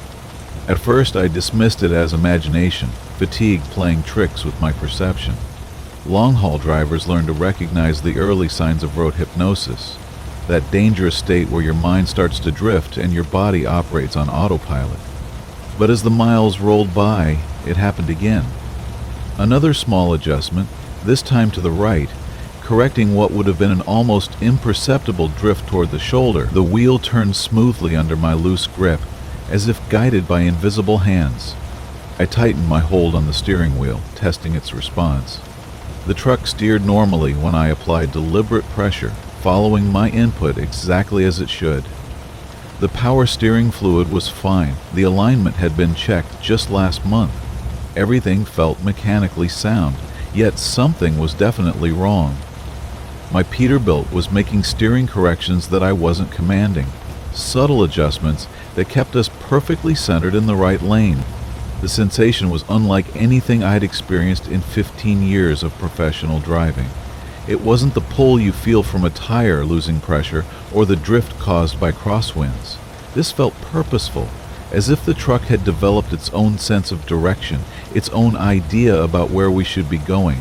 The steering wheel would turn just enough to maintain our position, then settle back to center, warm and solid under my increasingly tense grip. I tried an experiment, deliberately loosening my hands until they barely touched the wheel. For several miles, the truck continued straight down the interstate, making those small, mysterious corrections whenever we began to drift. It was maintaining course better than most drivers could manage, holding the lane with a precision that should have been impossible without conscious input. The yellow lines flowed steadily past my side window, perfectly spaced, while my hands remained essentially motionless. The radio crackled with distant chatter from other truckers, voices fading in and out of range, but I found myself reluctant to reach for the microphone. Something about breaking the silence felt wrong, as if I might disturb whatever strange equilibrium had settled over my rig. Instead, I listened to the familiar sounds of the engine, the whisper of air through the cab's ventilation system, the rhythmic thump of tire treads on pavement. Everything seemed normal except for the gentle, autonomous movements of the steering wheel. Miles passed in this unsettling state, the highway unreeling beneath my wheels while my truck navigated itself through the Nebraska night. I began to notice other things that didn't quite feel right. The speedometer held steady at exactly 65 miles per hour, without any input from my right foot on the accelerator. When I lifted my foot completely, the speed didn't change. When I pressed down, I could feel the pedal move, but the engine maintained the same steady RPM, the same constant velocity. A chill that had nothing to do with the October air began to creep up my spine. I reached for the CB radio, suddenly needing to hear another human voice, but my hand stopped halfway to the microphone. Through the windshield, I could see that we were approaching an exit ramp, though I couldn't remember seeing any signs announcing it. The green reflective markers materialized out of the darkness, leading off to the right toward what looked like a small town, scattered lights twinkling in the distance. That's when the steering wheel began to turn, not the small corrections I'd been experiencing, but a deliberate, sustained movement to the right. I gripped the wheel tightly, trying to counter the motion, but it was like fighting against a hydraulic system. The wheel continued its steady rotation, carrying us toward the exit, despite my attempts to maintain our course on the interstate. My muscles strained against whatever force was guiding the truck, but I might as well have been trying to arm wrestle a machine. The exit ramp curved away from the main highway, leading us down toward a collection of buildings that seemed too quiet, too still for a town of any size. No traffic moved on the streets below, no neon signs flickered in storefront windows, just the pale glow of widely spaced streetlights creating pools of illumination in what felt like a vast, empty darkness. My truck descended the ramp at that same constant 65 miles per hour, far too fast for the curve, but somehow maintaining perfect control. I tried the brakes, pressing the pedal firmly to the floor, but felt no response from the air system. The brake lights might have been working, but the truck maintained its speed as we curved down toward the collection of silent buildings. The steering wheel continued to move under my hands, guiding us through turns I hadn't chosen, following a route toward a destination I couldn't identify. Street signs flashed past in my headlights, but the names seemed strange. Unpronounceable combinations of letters that didn't look like any language I recognized. The town, if it could be called that, consisted of perhaps 24 buildings arranged along a main street that ran perpendicular to the highway. Most were dark, their windows black and empty, but a few showed dim interior lighting that seemed to flicker slightly, as if powered by candles or oil lamps rather than electricity. There were no other vehicles visible anywhere, no signs of human activity, just the sound of my diesel engine echoing off empty storefronts as we rolled down the center of the street. My truck began to slow for the first time since leaving the interstate, the speed dropping gradually as we approached what appeared to be the far end of the town. The steering wheel guided us through a gentle left turn onto a narrower street, then another right turn that brought us to a stop in front of a building that looked like it might once have been a gas station. 2 old-fashioned pumps stood in front of a small structure with large windows, though I couldn't make out any details of the interior through the glass. The engine continued to idle, but I could feel that whatever force had been controlling the truck had released its grip. The steering wheel sat motionless in my hands, no longer moving with that autonomous purpose. When I pressed the accelerator, the engine responded normally. When I turned the wheel, the truck followed my input exactly as it should. Control had been returned to me, but I found myself afraid to use it. I sat there for several long minutes, engine idling, trying to process what had just happened. The rational part of my mind searched for explanations. Computer malfunction in the truck's electronic systems? Some kind of magnetic anomaly affecting the steering mechanism? Even the possibility that I'd fallen asleep at the wheel and dreamed the entire experience. But the town around me felt completely real, from the smell of cool night air flowing through the vents to the sound of crickets chirping in the distance. Finally, I put the truck in gear and began to maneuver back toward what I hoped was the direction of the interstate. The streets were confusing in the darkness, and several times I found myself on dead-end roads that seemed to lead nowhere, forcing me to back up and try a different route. It took nearly half an hour of careful navigation before I saw the green glow of highway signs ahead, indicating the on-ramp back to Interstate 80. As I accelerated up the ramp and merged back into the eastbound lane, I felt a tremendous sense of relief. The highway stretched ahead exactly as it should, familiar. The cold that follows. From Bobby Collins. The thermometer on my Peterbilt's dashboard read 92 degrees, same as it had been reading all night as I hauled my load of construction equipment through the Nevada desert.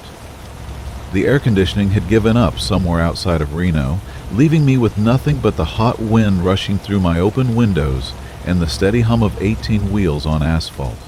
It was the kind of August night that made you feel like you were driving through an oven, the kind where the road shimmers even in darkness and your shirt sticks to the vinyl seat no matter how fast you're moving. That's why I noticed the ice.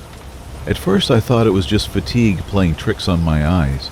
I had been driving for 11 hours straight, pushing the limits of my logbook to make a delivery deadline in Los Angeles. The highway stretched endlessly ahead, a ribbon of black cutting through the moonlit wasteland. And sometimes on nights like these, your mind starts seeing things that aren't there. But when I adjusted my rear view mirror, the ice crystals on its surface caught the light from a passing car, sparkling like tiny diamonds against the glass. I reached up and touched the mirror with my fingertip, expecting to find nothing but the usual film of dust and grime. Instead, my skin met a thin layer of frost that shouldn't have existed in air so thick with heat that it felt like breathing soup. The ice was real, delicate as spider webs, and cold enough to make my finger tingle. I wiped it away with the back of my hand, but within minutes it had reformed, spreading across the mirror's surface in intricate patterns that reminded me of the winter mornings back home in Minnesota. The engine temperature gauge showed normal.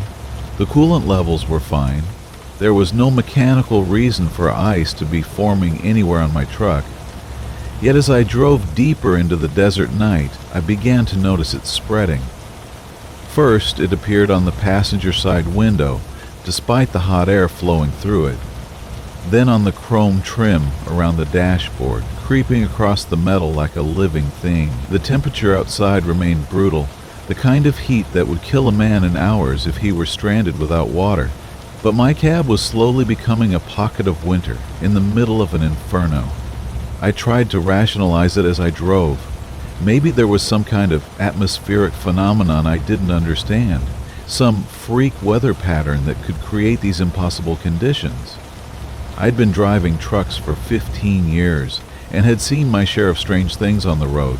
Dust devils that danced in perfect formation, rain that fell from cloudless skies. The highway had its own rules sometimes, its own logic that didn't match what you learned in school. But as the miles passed and the ice continued to spread, a different kind of chill began to settle in my chest. It wasn't just the impossible cold that bothered me, it was the pattern of it, the way it seemed to be reaching for something. The frost on my windshield wasn't random. It formed in sweeping curves that looked almost like fingers stretching across the glass as if trying to grasp something just out of reach. When I turned on the defroster, the warm air melted the ice for a few seconds before it reformed, always in the same reaching pattern. The CB radio crackled to life, pulling me from my increasingly uneasy thoughts. A gravelly voice cut through the static, another driver somewhere out in the darkness. Any drivers eastbound on 80 near mile marker 240, be advised there's some kind of accident up ahead. Emergency vehicles on scene, but they ain't letting nobody through. Might want to take the detour at exit 27? I grabbed the handset, grateful for the human contact. Thanks for the heads up, driver. This is Big Blue eastbound at mile marker 230. How bad does it look? Silence stretched across the airwaves for several seconds before the voice returned, but when it did, there was something different about it. Something that made the hair on the back of my neck stand up. Big Blue, you said eastbound. That's all right. Son, I hate to tell you this, but you're heading westbound on 80, have been for the last 20 minutes. I looked at my compass, then at the stars overhead, then at the mile markers passing outside my window. The numbers were decreasing, just as they should be if I were traveling east toward my destination. The North Star sat in its proper position off my right shoulder. Every indication told me I was heading in the right direction, the same direction I'd been traveling all night. Negative, driver, I responded. I'm definitely eastbound. Mile markers are decreasing. Compass shows east-southeast. Another long pause. When the voice came back, it was barely a whisper above the static. Big Blue, there ain't been no eastbound traffic on this stretch for 3 hours. Road's been closed since the accident. You sure you're where you think you are? I tried to respond, but the radio had gone dead. Not just quiet, but completely lifeless, as if the power had been cut. The LED display that normally showed the channel had gone dark, and when I tried to adjust the volume, the knob turned freely without any resistance, as if it were no longer connected to anything inside the unit. The ice was spreading faster now, creeping across the dashboard like a slow-motion avalanche.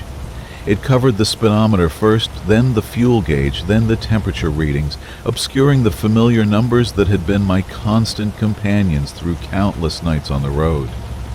The chrome gear shifter became a sculpture of frost, beautiful and alien against the worn interior of my cab. My breath began to mist in the air, visible puffs of vapor that shouldn't have existed in the desert heat. That's when I saw the other truck. It appeared in my mirrors first, a shadow among shadows, its headlights cutting through the darkness behind me. At first, I was relieved to see another driver, someone who could confirm my location and maybe help me figure out what was happening to my truck. But as the vehicle drew closer, details began to emerge that made my relief curdle into something much colder than the ice now coating my windows. The truck was old, older than anything that should have been running commercial routes. It looked like something from the 50s or 60s, all rounded curves and chrome details that belonged in a museum rather than on an active highway. Its headlights were the old sealed beam type, casting yellowish circles of illumination that seemed to swallow the light rather than spread it. As it pulled alongside me, I could see frost covering every surface of the cab, ice so thick it looked like the vehicle had been driving through a blizzard. The driver turned to look at me, and I saw my own face reflected in his window, distorted by the layers of ice, but unmistakably mine. He raised one hand in greeting, the same gesture I had been about to make, and when he smiled, I felt my own lips curve upward in response. We drove side by side for several minutes, this impossible mirror image of myself in a truck that couldn't exist, while the temperature in my cab dropped steadily toward freezing. The road ahead began to curve, a long, sweeping turn that would take us around a rocky outcropping. The other truck started to pull ahead, and as it did, I realized with growing horror that I could see through it. The stars were visible through its trailer, twinkling clearly as if the entire vehicle were made of glass. The driver, my doppelganger, turned to wave goodbye, and this time his smile was sad, almost apologetic. As the phantom truck rounded the curve and disappeared from view, my headlights illuminated something that made my blood freeze more thoroughly than all the supernatural ice in the world. Twisted metal scattered across the asphalt, emergency flares burning red in the darkness, the skeletal remains of a truck that looked exactly like mine, wrapped around a boulder that had fallen from the cliff face above. I slammed on the brakes, feeling the massive weight of my trailer pushing against the cab as the truck fought to stop. Steam rose from the brake drums as rubber screamed against asphalt, and for a moment that lasted forever, I wasn't sure if physics would cooperate or if momentum would carry me into that twisted graveyard of metal and glass. The smell of burning brakes filled the cab, mixing with the impossible scent of winter air and pine trees that had no business existing in the Nevada desert. The truck shuddered to a halt maybe 10 feet from the wreckage. In the sudden silence that followed, broken only by the ticking of cooling metal and the whisper of wind through the rocks, I could hear voices. Emergency workers calling out coordinates and status reports. A sheriff's deputy directing traffic around the scene. And somewhere in the mix, barely audible above the organized chaos of an accident response, the sound of a CB radio crackling to life with a familiar voice warning eastbound drivers about an obstruction ahead. I sat in my cab for a long time, listening to those voices and watching the ice slowly melt from my windows as the desert heat reclaimed its territory. The emergency workers moved around the wreckage like static on Channel 19. From Jake Morrison. The CB crackled to life just past midnight as I was hauling a load of frozen goods through the Nevada desert, my 18-wheeler cutting through the darkness like a ship through black water. The radio had been quiet for the last 100 miles, nothing but the occasional weather report or trucker checking in with his dispatcher.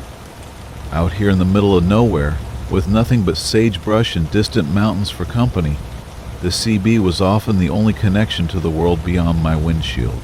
I'd been driving this route between Reno and Phoenix for the better part of 15 years, knew every mile marker and rest stop like the back of my weathered hands. Tonight felt different though, heavier somehow, like the desert air itself was holding its breath. The stars seemed dimmer than usual, and my headlights carved only a narrow tunnel of visibility through the endless black that stretched in all directions. The voice that came through my speaker was rough around the edges, seasoned by years of truck stop coffee and cigarettes. Breaker 19, this is Dead Man Walking, looking for a southbound driver on the 95. The handle made me raise an eyebrow, but I'd heard stranger ones over the years. Truckers picked their CB names for all sorts of reasons, and Dead Man was probably just someone with a dark sense of humor. I keyed the mic and responded, Dead Man, this is Big Jake southbound at mile marker 142. What's your 20? The miles ticked by under my wheels as I waited for a response, the steady hum of my engine and the whisper of wind around my cab, creating a rhythm that had become as familiar as my own heartbeat. "Big Jake, appreciate the comeback," came the reply, clearer now, as if we were getting closer to each other. "I'm running about 10 miles ahead of you, hauling steel. Been trying to raise someone for the last hour. Gets mighty lonely out here in the small hours." There was something in his voice that made me adjust my grip on the steering wheel, a quality I couldn't quite place, but that sent a small chill down my spine despite the warm air flowing from my cab's heater. As the conversation continued, Deadman proved to be an engaging companion for the lonely miles ahead. He talked about the old days of trucking, before electronic logs and GPS tracking, when drivers relied on paper maps and their own knowledge of the roads. His stories were detailed and vivid, painting pictures of a time when CB radios were the lifeline that connected drivers across the vast American highway system. He spoke of truck stops that had closed years ago, of routes that had been rerouted when new interstates were built, of friends who'd retired or moved on to other careers. "You remember that truck stop outside of Flagstaff?" he asked during one exchange. "Big neon sign shaped like a cactus. Best apple pie for 300 miles in any direction. Used to stop there every run until they tore it down for some shopping mall." I did remember that place, though it had been demolished at least a decade ago. The specificity of his memories impressed me. The way he could recall not just the pie, but the worn red vinyl of the booth seats, and the name of the waitress who worked the graveyard shift. What struck me as odd was that despite his claim of being 10 miles ahead, I never saw his taillights. The road was straight for miles at a stretch through this part of Nevada, and on a clear night like this, I should have been able to see the glow of another truck's running lights far into the distance. I mentioned this during our conversation, and Deadman's laughter crackled through the speaker, a sound that seemed to carry more static than it should have. "Maybe I'm running dark tonight," he said, though every trucker knew that was both illegal and dangerous. "Or maybe these old eyes aren't what they used to be, and I'm further ahead than I thought. Distance plays tricks on you out here in the desert, especially at night." His explanation made sense, but something about it didn't sit right with me. The unease that had been building slowly in my chest began to grow stronger. As we continued talking, Deadman's stories became more specific, more personal. He mentioned runs he'd made on this exact route, describing landmarks and changes to the road with the precision of someone who'd driven these miles countless times. He talked about a bad accident near mile marker 160, where a tanker truck had jackknifed in a sudden windstorm 5 years back. I remembered hearing about that accident on the CB network, how drivers had worked together to help the injured trucker until emergency services arrived. But then Deadman started sharing details that hadn't been on the radio that night, things that only someone who'd been first on the scene would have known. He described the specific way the trailer had folded, the color of the flames that had briefly erupted from the diesel spill, even the make and model of the pickup truck that had been involved. His voice took on a different quality as he spoke, becoming more distant, as if he were seeing the accident happen all over again. The miles passed beneath my wheels as we talked, and I found myself checking my mirrors more frequently, still searching for any sign of Deadman's truck. The CB continued to crackle with static between his transmissions, more than usual for such a clear night. Sometimes his voice would fade in and out, as if he were driving through areas of poor reception, though I knew from experience that this stretch of highway had consistent signal strength. It was when Deadman started talking about his family that the real chill set in. He spoke with deep sadness about his daughter's wedding that he'd missed because of a long haul to the East Coast, about promises to his wife that he'd retire and spend more time at home. The pain in his voice was raw and real, but the details he shared seemed to exist in a time that had already passed, as if he were remembering events from years ago rather than describing current plans and concerns. "Been thinking about hanging up the keys," he said during one transmission, his voice heavy with exhaustion that seemed to go deeper than physical tiredness. This life takes more out of a man than it gives back sometimes. The road's been good to me, but I can feel it calling me home more and more these days. The melancholy in his tone made me want to offer encouragement, to remind him of the freedom and independence that drew most of us to trucking in the first place. As I crested a small hill, my headlights illuminated a historical marker on the side of the road, one of those brown signs that the state put up to commemorate significant events. This one marked the location where a truck driver had died in a single-vehicle accident, his rig leaving the roadway during a storm. The date on the marker was 5 years old, the same time frame as the tanker accident Deadman had described so vividly. My hands began to shake slightly on the steering wheel as I keyed the mic. Deadman, what did you say your real name was? Been talking for hours, and I realize I never caught it. The static seemed to grow louder as I waited for his response, filling my cab with white noise that made my skin crawl. When his voice finally came through, it seemed to be coming from much further away than before. Name's Bobby Richardson, he said, and my blood turned to ice water in my veins. Been running this route for 23 years. Know every mile of it like my own backyard. This old road's got its hooks in me deep. Don't think I'll ever really leave it behind. I knew that name, remembered it from CB chatter and truck stop conversations. Bobby Richardson had died in that accident, marked by the historical sign, his truck found wrapped around a concrete barrier after sliding off the wet pavement during a severe thunderstorm. The CB suddenly filled with static so intense it made my ears ring, and when it finally cleared, Deadman's voice came through one last time, distant and fading like a radio station going out of range. Thanks for the company tonight, Big Jake. Gets awful lonely out here sometimes. Maybe we'll talk again when you come through next time. Keep the shiny side up and the rubber side down. The radio went quiet after that. Nothing but the normal nighttime static that every trucker knew well. I tried calling back several times, but Deadman never answered. For the rest of my run through Nevada, the CB remained eerily silent, as if the airwaves themselves were holding their breath. I couldn't shake the feeling that Bobby Richardson had simply needed someone to talk to during the long desert night, that somehow the road had allowed our conversations to cross the boundary between this world and whatever lay beyond. When I finally rolled into Phoenix as the sun was rising over the mountains, I couldn't stop thinking about that lonely voice on Channel 19.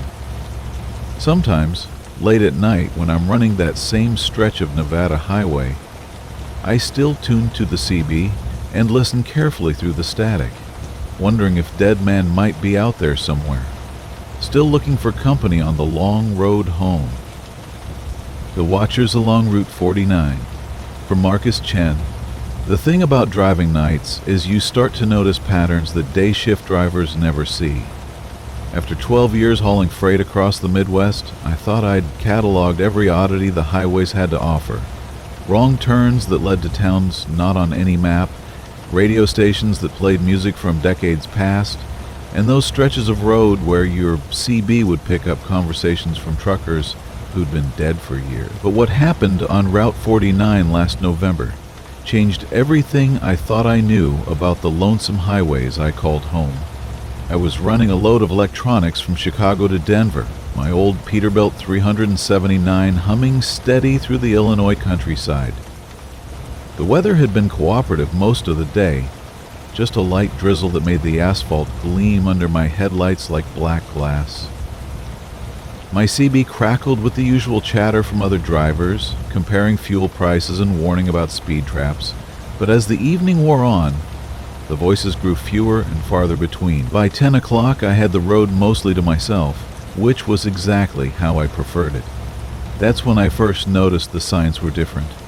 Route 49 cuts through some pretty desolate territory, the kind of forgotten farmland where grain silos rise like monuments to better times, and the only businesses or truck stops that haven't updated their signs since the Carter administration.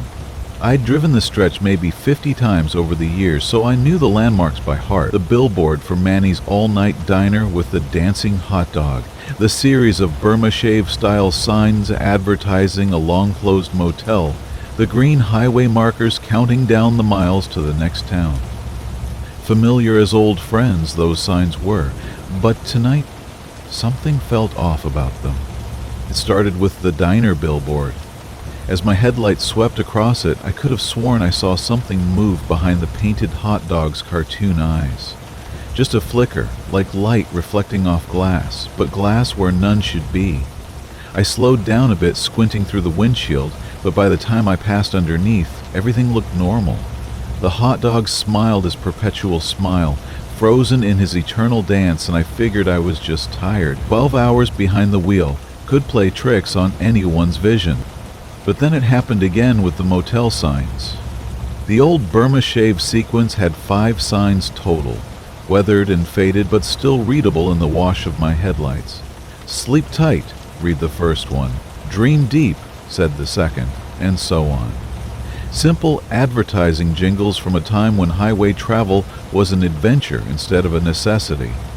Yet as I passed each sign in sequence, maintaining my steady 65 miles per hour, I could swear I saw a movement behind each painted letter, not in the letters themselves, but somehow behind them, as if the metal signs were windows looking into some dark space beyond. The sensation was subtle at first, like catching motion in your peripheral vision, but it grew stronger with each sign I passed. By the time I reached the mile marker for Grantsville, population 847, according to the welcome sign that had been shot full of holes by generations of bored teenagers, I was certain something was watching me from behind every piece of roadside signage. I tried to rationalize it away. Maybe it was ice forming on the signs, creating unusual reflections. Maybe some kid had been out here with mirrors setting up a prank, though what teenager would waste time on such an elaborate joke for the benefit of the occasional night trucker? Maybe I was having some kind of episode, stress or fatigue manifesting as visual hallucinations. Lord knows I'd been pushing hard lately, trying to make up for the week I'd lost when the Peterbilt threw a belt outside Kansas City. The radio offered no distraction. Static filled most of the channels, and even my usual late-night AM talk shows came through garbled and distant. I tried the CB, calling out for any other drivers on Route 49, but got nothing back except the hollow whisper of empty airwaves. It was like the road had swallowed me whole, carrying me through a pocket of the world where normal rules didn't quite apply. That's when I noticed the eyes weren't just moving anymore, they were following. It became unmistakable at the Sinclair station just outside Millerville. The old dinosaur logo, that friendly green brontosaurus that had welcomed travelers since before I was born, turned its painted head as I approached. Slowly, deliberately, like a lazy cat tracking a mouse, those cartoon eyes pivoted to follow my truck as I rumbled past. I felt the hair on my arm stand up, and a chill that had nothing to do with the November night air crept up my spine. I pressed harder on the accelerator, pushing the Peterbilt up to 70, then 75. The engine responded with its familiar deep-throated growl, 18 wheels eating up the blacktop with increasing urgency. But speed didn't help. If anything, it made the phenomenon more pronounced. Sign after sign, billboard after billboard, every piece of roadside advertising along Route 49 tracked my progress with painted eyes that should have been nothing more than dried ink and weather-faded pigment. The truck stop signs were the worst. Those tall pole-mounted displays with their harsh fluorescent lighting seemed to provide the eyes behind them with more power, more presence. I watched in growing horror as the mobile Pegasus turned its painted head, as the Shell logo's stylized sun shifted position, as cartoon mascots and corporate logos alike swiveled to follow my passage through the night. It was as if every sign along this cursed stretch of highway had become a mask, hiding something that wanted desperately to see me, to track me, to follow my journey into the dark. My hands gripped the steering wheel so tight I could hear the leather covering creak under the pressure. The cab of my truck, usually a sanctuary of warmth and familiar sounds, felt suddenly vulnerable and exposed. Those watching eyes seemed to peer right through the windshield, right through the steel and chrome of my Peterbilt, seeing not just my truck, but me inside it. The weight of that attention pressed down on my shoulders like a physical thing, making it hard to breathe, hard to think about anything except the need to get off this road and away from whatever was hiding behind those signs. But Route 49 stretched on for another 30 miles before the next major intersection. 30 miles of two-lane blacktop through country so empty that my headlights carved the only path through an ocean of darkness. Farmhouses sat like islands of shadow in that sea, their windows dark, their inhabitants long asleep and dreaming safely behind walls and doors. I envied them their ignorance, their ability to close their eyes and shut out the world until morning came to make everything normal again. The climax came at Miller's Crossing, where a cluster of billboards advertised everything from cigarettes to salvation, rising like a forest of commercial trees on both sides of the highway. As I approached, every single sign erupted into motion. Painted figures twisted in their flat prisons, cartoon animals turned their heads in unison, and corporate logos shifted and rotated like enormous eyes adjusting their focus. The effect was overwhelming, a symphony of impossible movement that made my vision blur and my stomach lurch with vertigo. But worse than the movement was the sound.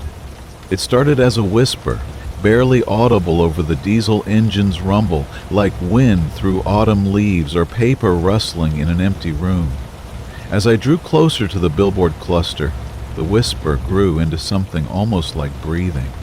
Dozens of signs, dozens of painted mouths that shouldn't have been able to make any sound at all, seemed to inhale and exhale in perfect synchronization. The sound filled the cab of my truck, creeping in through vents and speakers until it felt like the breathing was coming from inside my own chest. I floored the accelerator, my Peterbilt's engine roaring in response, but the breathing sounds kept pace. They followed me past the billboards, past the welcome sign for Miller's Crossing, past the grain elevator with its faded Purina checkerboard logo that tracked my passage with red and white squares that moved like massive eyes. The whispered breathing didn't fade until I was miles past the town, racing through darkness toward the blessed sight of Interstate 80's interchange lights on the horizon. When I finally merged onto the interstate, surrounded once again by the normal traffic of late-night travelers and cross-country haulers, the world returned to its usual patterns. Signs stayed motionless, billboards remained properly fixed and static, and my CB filled with the reassuring chatter of other drivers comparing loads and destinations. I pulled into the first truck stop I saw, a busy Travel America with bright lights and the comforting sounds of idling engines and slamming cab doors. Over coffee that tasted like salvation, I tried to convince myself it had all been fatigue, stress, maybe something I ate. But when I asked the waitress about Route 49, she got a strange look on her face and glanced around the diner before leaning close to whisper that most of the local drivers avoided that road after dark. The voice behind the door. From Brandon Scott, the interstate stretched endlessly before me, a black ribbon cutting through the Nebraska plains under a canopy of stars so thick they seemed to press down against my windshield. I'd been driving for 14 hours straight, my old Peterbilt's diesel engine humming its familiar lullaby as mile markers flicked past like counting sheep. The radio had given up on me about 50 miles back, leaving only static and the occasional ghost of a distant AM station that would fade in and out like whispered secrets. My bladder had been sending increasingly urgent signals for the past hour, but truck stops were scarce in the stretch of nowhere. The fuel gauge still showed half a tank, so I'd been pushing forward, hoping to reach the Flying J I knew waited somewhere ahead in the darkness.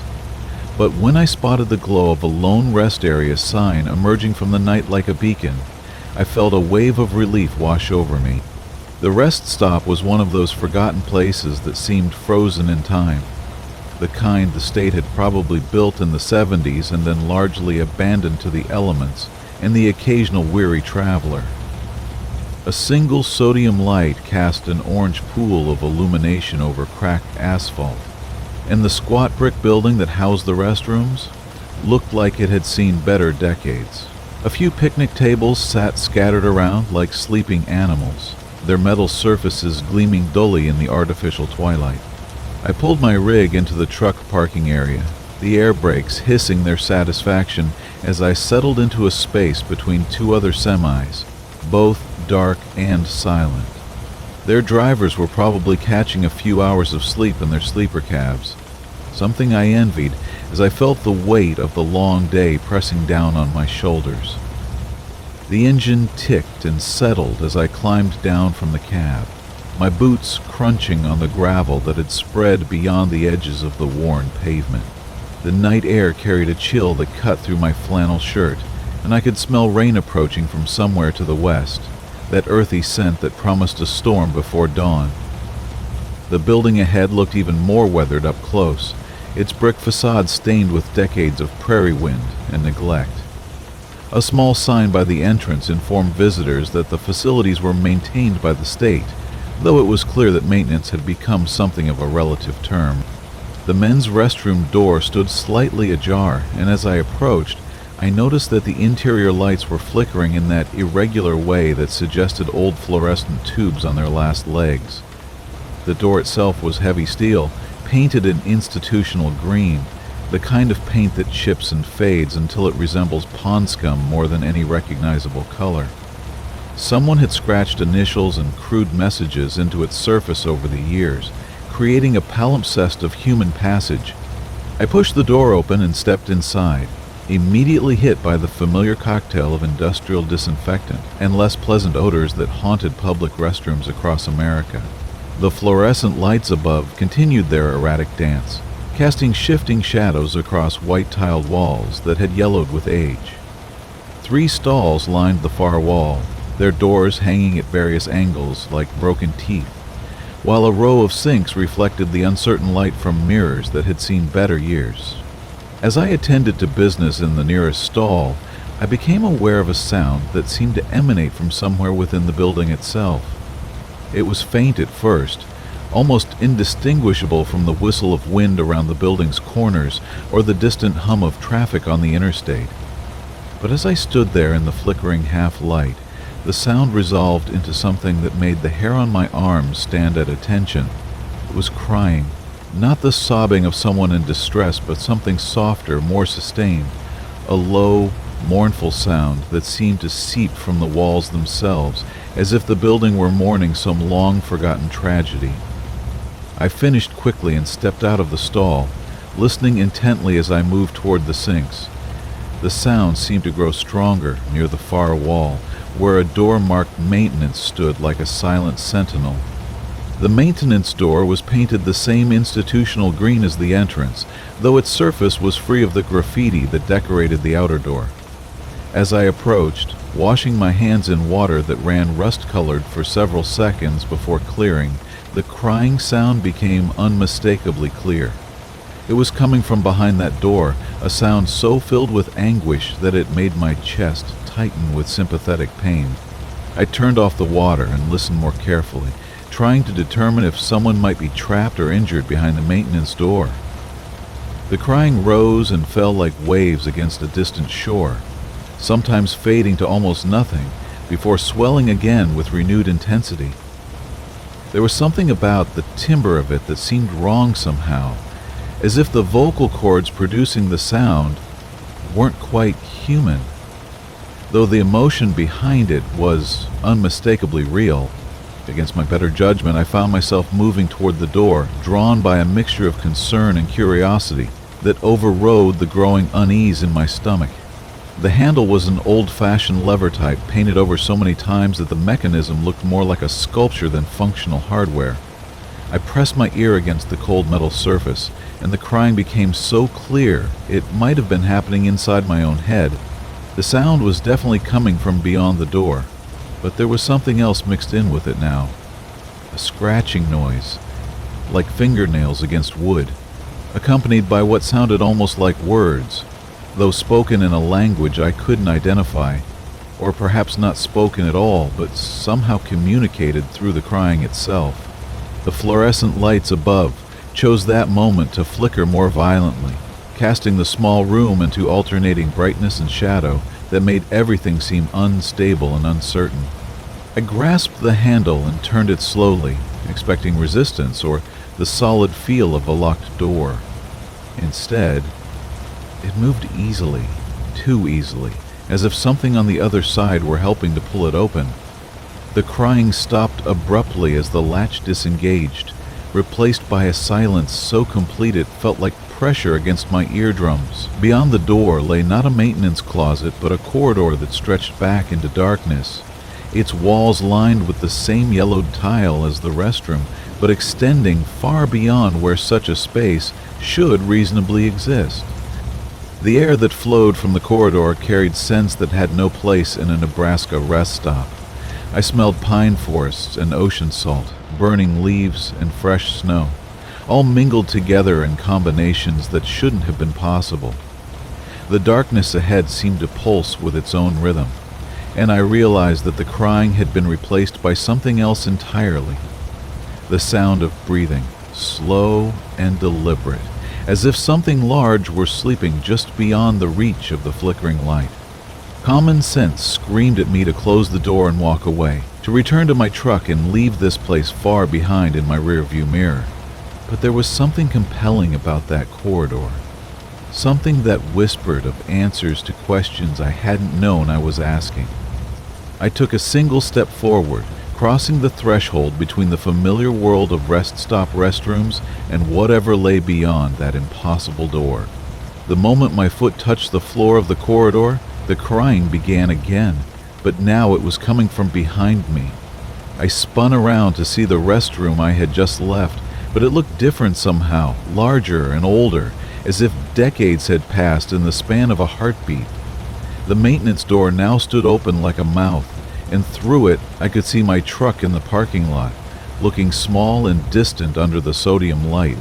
The crying grew louder, more insistent, and I realized it was no longer coming from one source, but from many, as if a chorus of voices had joined in a lament that echoed through dimensions I couldn't comprehend. The sound seemed to be calling me back, warning me away from the corridor that stretched endlessly into darkness. I took a step toward the door, toward the familiar world of interstate highways and diesel fuel and the morning delivery I still had to make. But as I moved, the door began to swing shut, not with the slow deliberation of gravity, but with purpose and malevolence. I lunged forward, my heart hammering against my ribs as the opening narrowed. The crying reached a crescendo that seemed to shake the very foundations of reality, a sound so filled with desperate warning that tears sprang to my eyes in response.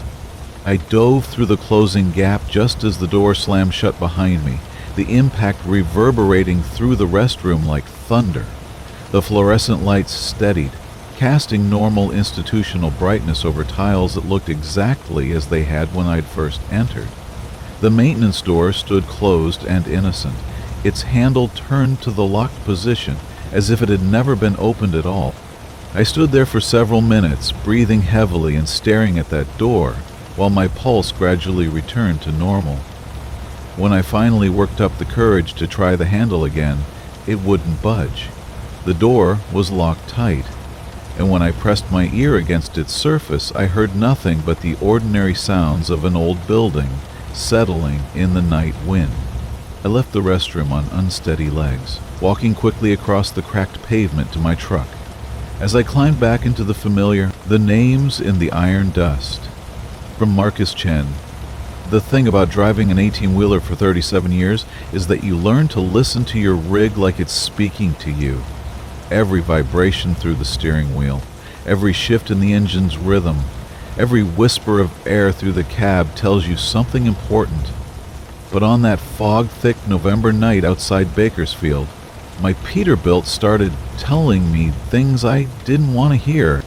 I'd been hauling produce up the 5 for Golden State Transport since before most of these young drivers were born, and I knew that particular stretch of highway like the lines on my weathered hands. The gentle decline past the grapevine, The way the air grows thick with valley moisture.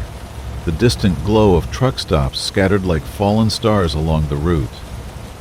It was supposed to be routine, just another midnight run, with a trailer full of oranges bound for Seattle, the kind of drive where you settle into the steady diesel hum and let muscle memory guide you through the darkness. The fog had rolled in thick just past Lebec, reducing visibility to maybe 50 feet beyond my headlight beams. I'd slowed to 45, hazards blinking, just like every sensible driver does when the California mist decides to swallow the world whole. The radio crackled with scattered chatter from other truckers, warning about the conditions, voices floating in and out of static like ghosts trying to communicate across some vast divide. That's when I first noticed the sound. At first I thought it was just the normal squeal of brake pads making contact with the rotors as I gently slowed for a curve. Nothing unusual there. After 600,000 miles, my Peterbilt's brakes had developed their own personality, groaning and sighing like an old man getting out of bed. But as I listened more carefully, something about the sound seemed different, softer, almost melodic in a way that made the hair on my arms stand up beneath my flannel sleeves. The fog seemed to be getting thicker, if that was possible, and I found myself riding the brakes more frequently as the road curved through the rolling hills. Each time I pressed the pedal, that strange, whisper-soft sound would emerge from somewhere beneath the cab, mixing with the hydraulic hiss and the familiar bite of friction. I rolled down my window slightly, letting the cool, damp air flow into the cab, thinking maybe the sound was coming from outside, but closing the window didn't make it stop. Mile after mile, the whispers continued, growing more distinct with each application of the brakes. The fog created an eerie cocoon around my truck, muffling the usual highway sounds and amplifying things that should have stayed quiet. I could barely make out the taillights of a sedan maybe 30 yards ahead. 2 red dots floating in the gray-white void like distant eyes watching me. It was near Buttonwillow, where Highway 46 branches off toward the coast, that the whispers started forming shapes that sounded almost like words. I told myself it was just the imagination playing tricks, the way your mind tries to make sense of random noise when you've been driving too long.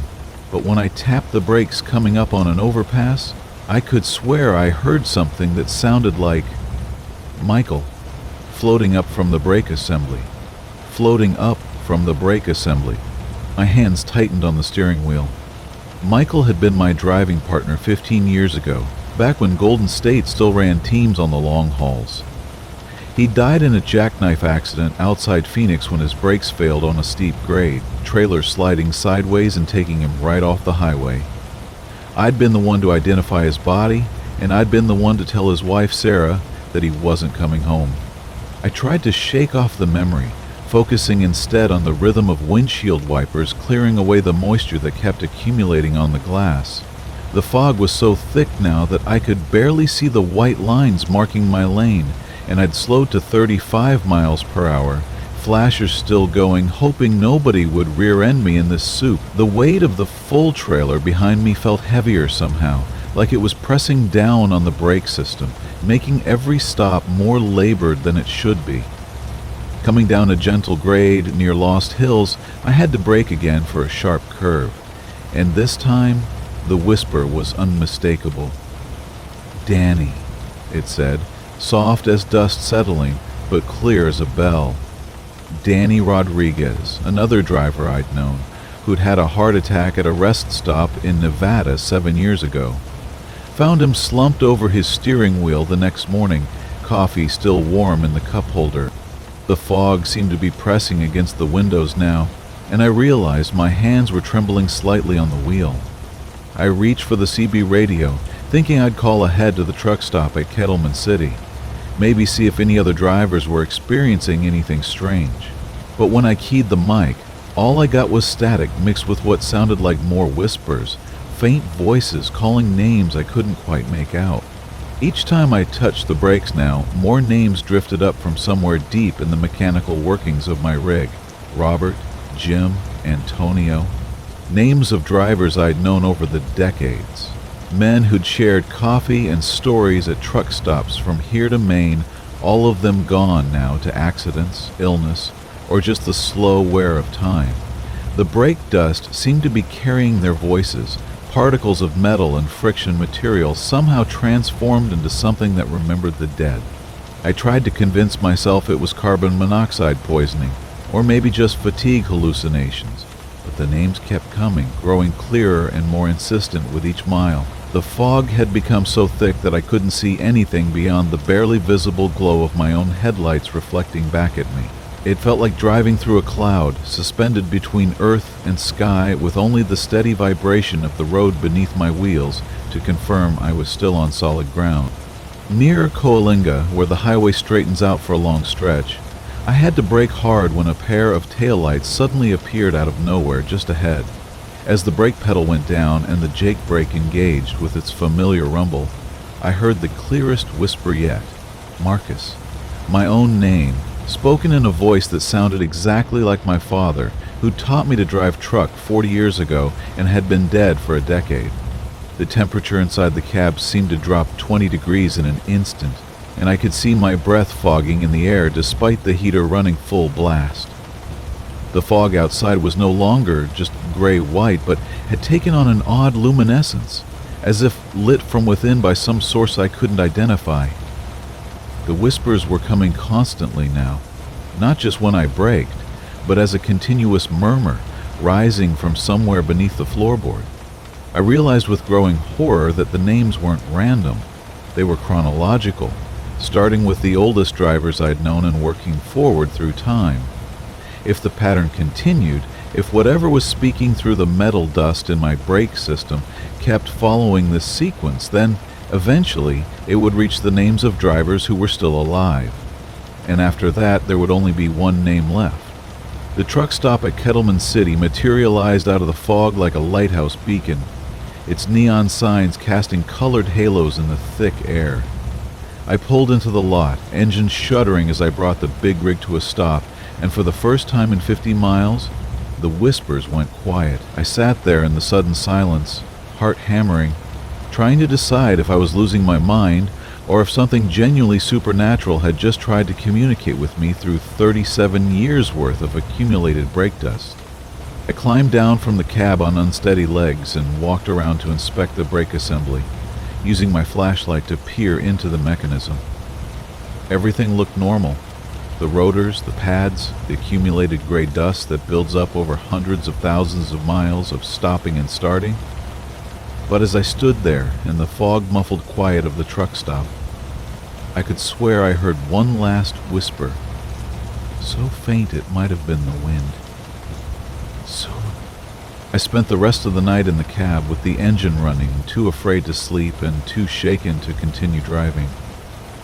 When dawn finally broke and the fog began to lift, I called Golden State Transport and told them I was taking early retirement, effective immediately.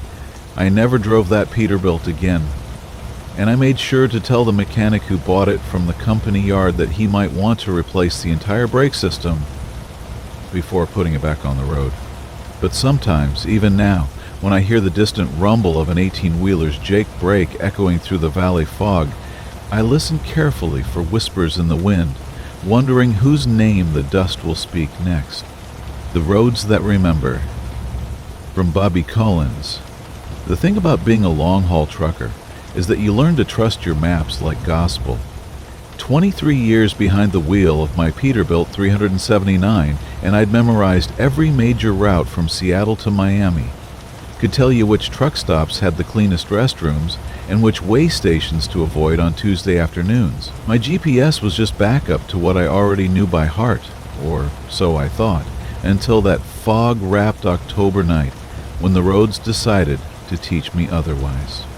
I was hauling electronics from Portland to Denver, running ahead of schedule thanks to light traffic and favorable weather.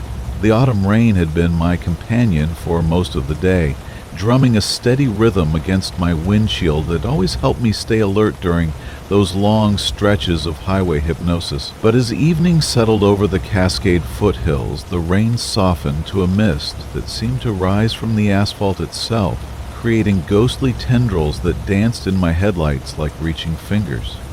Around 9:30, I pulled into a truck stop outside a bend to grab coffee and check my route. The place was nearly empty except for 2 other rigs and a couple of RVs whose occupants had probably decided to wait out the thickening fog. Inside the convenience store, fluorescent lights buzzed overhead while I studied my worn road atlas, the same one I'd been using for the past 5 years. Interstate 84 through the Columbia River Gorge was my planned route, familiar as my own heartbeat, but something about the growing wall of fog outside made me reconsider.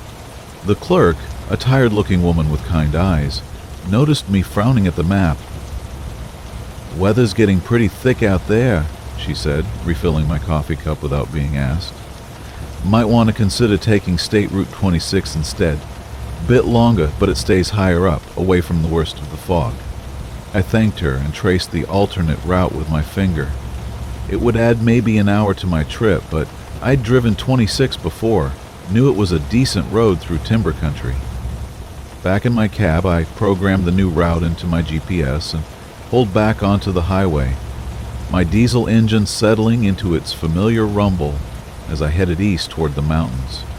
The fog grew thicker as I climbed, transforming my world into a bubble of yellow light that extended maybe 30 feet in any direction. Beyond that, everything disappeared into gray nothing. I dropped my speed to 45, then 40, following the broken white line like a lifeline through the murk. The radio crackled with static, occasionally catching fragments of distant stations that faded in and out like voices from another dimension. That's when I first noticed something odd about my GPS. The little blue dot that represented my truck was moving along the highlighted route as expected, but the road names seemed wrong.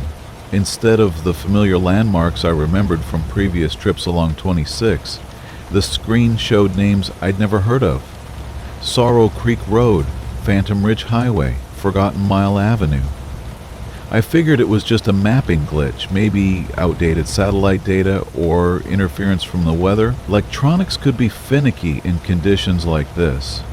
But as the night deepened and the fog pressed closer against my windshield like searching hands, I started noticing more unsettling details. My GPS showed me passing through towns that shouldn't exist, places with names like Nevermore Junction and Silence Falls. When I tried to zoom out to get a better view of my position, the map seemed to shift and blur, roads appearing and disappearing as if the very geography was uncertain of itself. I pulled over at what my GPS claimed was a rest area, but when I stepped out of my cab, all I found was an empty gravel clearing surrounded by dense forest. No picnic tables, no restrooms, no signs indicating where I was or what services might be available. The fog seemed to swallow the beam of my flashlight after just a few feet, and an unnatural quiet pressed in around me. Even my engine seemed muted, as if the mist was absorbing sound itself. Back in my truck, I tried calling dispatch on my CB radio, but got only static threaded with what sounded almost like whispers in a language I couldn't identify. My cell phone showed no signal, which wasn't unusual in the mountains, but something about the complete digital silence felt wrong, like I'd driven beyond the reach of the modern world entirely. I consulted my paper atlas, trying to correlate my position with the physical map, but in the dim light of my cab, the familiar blue and red lines seemed to writhe and shift when I wasn't looking directly at them. Roads I knew should connect appeared to dead end in white space, while new routes materialized in areas that should have been empty wilderness. I rubbed my eyes, blaming fatigue and the strain of driving in fog, but when I looked again, the changes remained. The GPS cheerfully announced an upcoming turn, directing me onto something called Moonless Valley Road. I couldn't see any intersection ahead, but suddenly my headlights illuminated a narrow paved road branching off to the right, unmarked by any sign I could see. The GPS insisted this was my route, recalculating each time I tried to continue straight, so eventually I made the turn, my trailer swinging wide as I navigated what felt like an impossibly sharp curve. This new road was different from the highway I'd been following. Narrower, with no center line and pavement that looked decades old, cracked and patched in patterns that reminded me of spiderwebs. Ancient evergreens pressed close on both sides, their branches forming a tunnel overhead that my running lights could barely penetrate. The fog here moved differently too, not just drifting, but seeming to flow with purpose, forming shapes that almost looked intentional before dissolving back into formless gray. For the next hour, I followed my GPS through a maze of backroads that shouldn't have existed, each turn leading to another narrow lane that my truck could barely navigate. Phantom Creek Trail became Nowhere Mountain Pass, which connected to Lost Soul Highway through intersections that appeared just when I needed them and vanished in my mirrors like mirages. My fuel gauge showed I'd been driving for hours longer than should have been possible, but my odometer insisted I'd traveled less than 50 miles. The radio finally caught a signal around midnight, a lone AM station, playing classical music that sounded like it was being broadcast from the bottom of a well. Between the haunting melodies, a deep voice would occasionally announce the time, always several hours behind what my dashboard clock showed. This is KNVR, broadcasting from the heart of the forgotten places, where time moves like honey and roads remember every traveler who's passed this way. That's when I saw the other trucks. At first, just glimpses in my peripheral vision, headlights in my mirrors that vanished when I looked directly at them. But as the night wore on, they became more persistent, more real. A convoy of ghost trucks following me through the fog, their running lights barely visible through the mist like the eyes of distant predators. Whenever I slowed down, they slowed down. When I sped up, they maintained their distance, always there at the edge of visibility, always watching.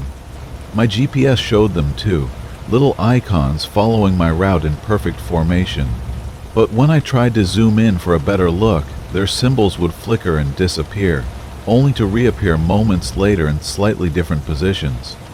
The road ahead split into 3 directions, none of which appeared on any map I'd ever seen, and my GPS seemed confused, the blue line of my route splitting and rejoining itself in impossible loops. I chose the middle path, mainly because it looked the most traveled, but within minutes I realized my mistake. The pavement gave way to gravel, then to dirt, and finally to something that might have been a logging road decades ago, but now seemed more like a game trail. My truck bounced and lurched over ruts and fallen branches, while the fog pressed so close I could barely see my own headlights reflecting back at me. The other trucks had vanished, but somehow that felt worse than when they were following me. In the sudden silence, broken only by my diesel engine and the creak of my trailer, I became aware of other sounds drifting through the fog, footsteps pacing alongside my truck, keeping perfect time with my slow progress. Voices calling out directions that contradicted my GPS, suggesting turns onto roads I couldn't see. The sound of other engines that seemed to come from overhead, as if phantom trucks were driving through the sky above the tree line. Just when I thought I might have to abandon my trailer and hike out on foot, my headlights found pavement again, real pavement, with yellow lines and reflectors and a green interstate sign that read I-84 East, Boise 127 miles. I'd somehow found my way back to my original route, though according to my GPS, I should have been somewhere near the Oregon-Montana border by now. I pulled into the first truck stop I saw, a familiar chain location where I'd stopped dozens of times before. Inside, it was exactly as I remembered. Same layout, same tired clerk, same coffee that tasted like it had been.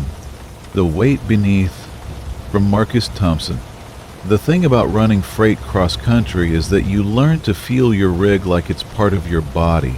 Every vibration through the steering wheel, every subtle shift in how she handles the road, every change in the way the trailer tracks behind you becomes as familiar as your own heartbeat.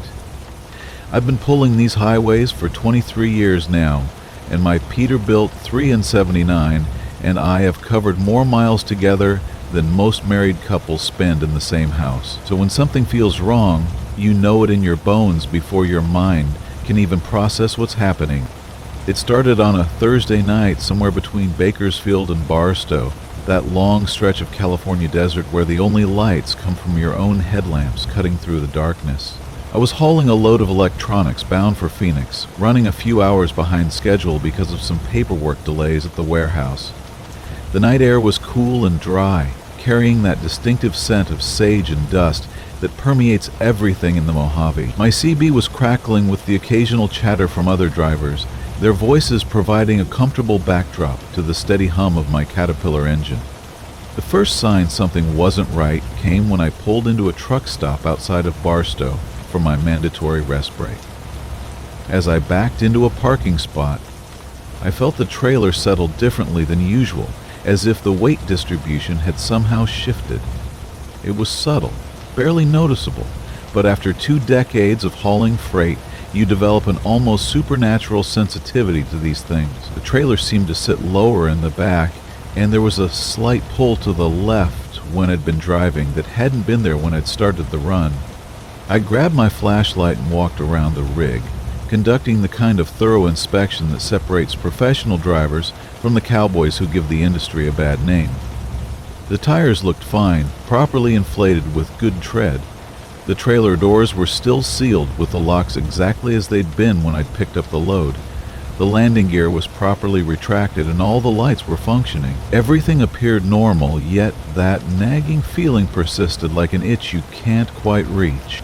Standing there in the amber glow of the truck stop's sodium lights, I crouched down to examine the space beneath the trailer more carefully. The fifth wheel connection looked solid, the keen pin properly seated, all the safety equipment in place. But as I swept my flashlight beam across the undercarriage, I could swear I saw something that didn't belong.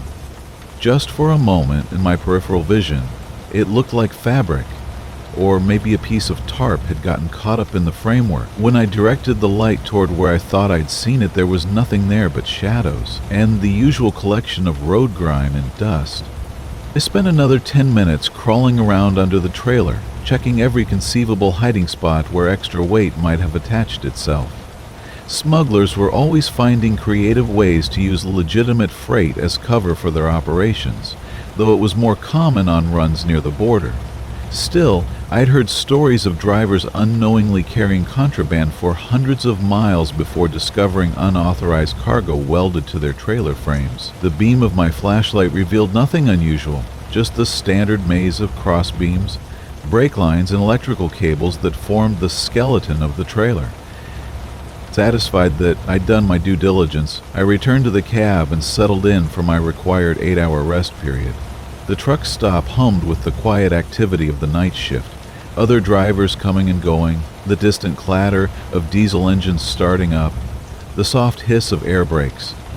These sounds usually lulled me into a peaceful sleep, but tonight, something felt different. The trailer still seemed to be sitting strangely, and occasionally I could feel a slight movement, as if someone were shifting around back there.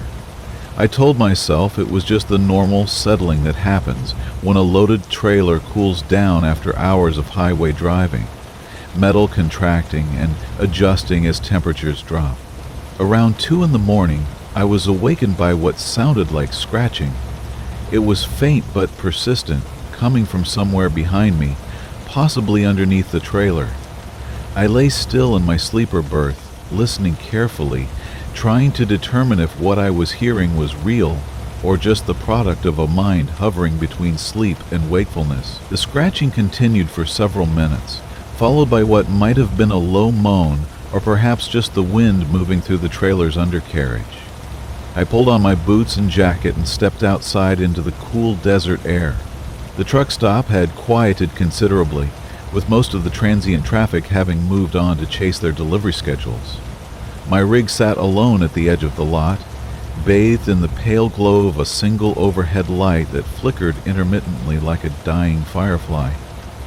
The scratching sound had stopped, replaced by the kind of absolute silence that only exists in remote places far from civilization. This time, I approached the inspection with more systematic thoroughness, starting at the front of the trailer and working my way back methodically. I checked every mounting point, every bracket, every place where something might be attached, or where someone might conceivably hide. About halfway back, near the trailer's center point, my flashlight beam caught something that made my breath catch in my throat.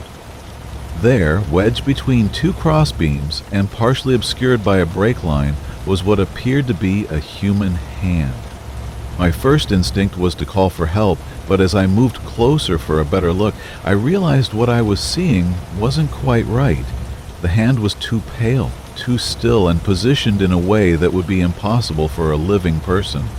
It looked more like a mannequin part or perhaps a prosthetic that had somehow become lodged in the trailer's framework. I reached up with a pry bar from my toolkit, trying to dislodge whatever it was, but it seemed to be firmly attached to something larger that I couldn't see. As I worked to free the object, I began to hear sounds coming from above me, inside the trailer. Soft footsteps, as if someone were walking around among my cargo. This was impossible, of course, since the trailer had been sealed at the warehouse and I'd checked those seals multiple times. Yet the sounds continued, accompanied by what seemed like whispered conversation, though I couldn't make out any words. The voices had an odd, hollow quality, as if they were coming from very far away or through some kind of barrier. I decided to call the police, but when I reached for my phone, I discovered I had no signal. This wasn't entirely unusual in remote desert areas, but the timing felt ominous. The scratching sound returned, louder now, and coming from multiple locations beneath the trailer. It was accompanied by what sounded like someone trying to speak, though the words were muffled and indistinct. Whatever was under there seemed to be trying to communicate, and the urgency in the sound suggested it might be someone who needed help. Against my better judgment, I grabbed a larger flashlight and crawled further under the trailer than I'd gone before, following the sounds toward their source near the fifth wheel connection. What I found there defied rational explanation. Suspended somehow in the space between the tractor and trailer, barely visible among the mechanical components, was the outline of a human figure. It appeared to be an older man, wearing clothes that looked decades out of date, and he seemed to be mouthing words I couldn't understand. The figure wasn't quite solid, more like a projection or reflection, but substantial enough that I could make out details of his appearance. His face was gaunt and desperate, his eyes wide with what looked like panic or fear. He kept pointing toward the trailer and making urgent gestures, as if trying to warn me about something. When I tried to speak to him, asking if he needed help or how he'd gotten there, his image began to flicker and fade like a television with poor reception. I backed out from under the trailer as quickly as I could, my heart hammering against my ribs like a caged bird. Whatever I'd seen defied everything I thought I knew about the world, but I couldn't deny the evidence of my own senses. Something or someone was attached to my rig, something that shouldn't exist but clearly did. The weight I'd been feeling, the strange way the trailer had been handling, the sounds and movements, it all suddenly made a terrible kind of sense. I climbed into my cab and started the engine, deciding that the best course of action was to get to Phoenix as quickly as possible and sort everything out once I reached civilization. But as I pulled out of the truck stop, the handling problems became more pronounced. The trailer was pulling hard to the left now, and there was a vibration coming through the fifth wheel that felt like something was moving around back there. The CB radio crackled to life with voices I didn't recognize, speaking in languages I couldn't identify, all seeming to come from somewhere very close by.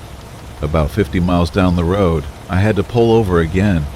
The trailer was becoming increasingly difficult to control, and the sounds from beneath had grown so loud I could hear them clearly over the engine noise. This time, when I looked under the trailer, I saw the Manifest of Nowhere from Jake Torino. The paperwork felt wrong the moment I picked it up from the dispatcher's desk. 23 years behind the wheel of an 18-wheeler, and I'd never seen a freight manifest quite like this one. The destination field was completely blank, just a stark white rectangle where an address should have been. But the cargo list ran on for 3 full pages in cramped, handwritten script. Items that made no sense. 7 music boxes that play only backwards, 14 mirrors that reflect yesterday, 42 photographs of places that don't exist.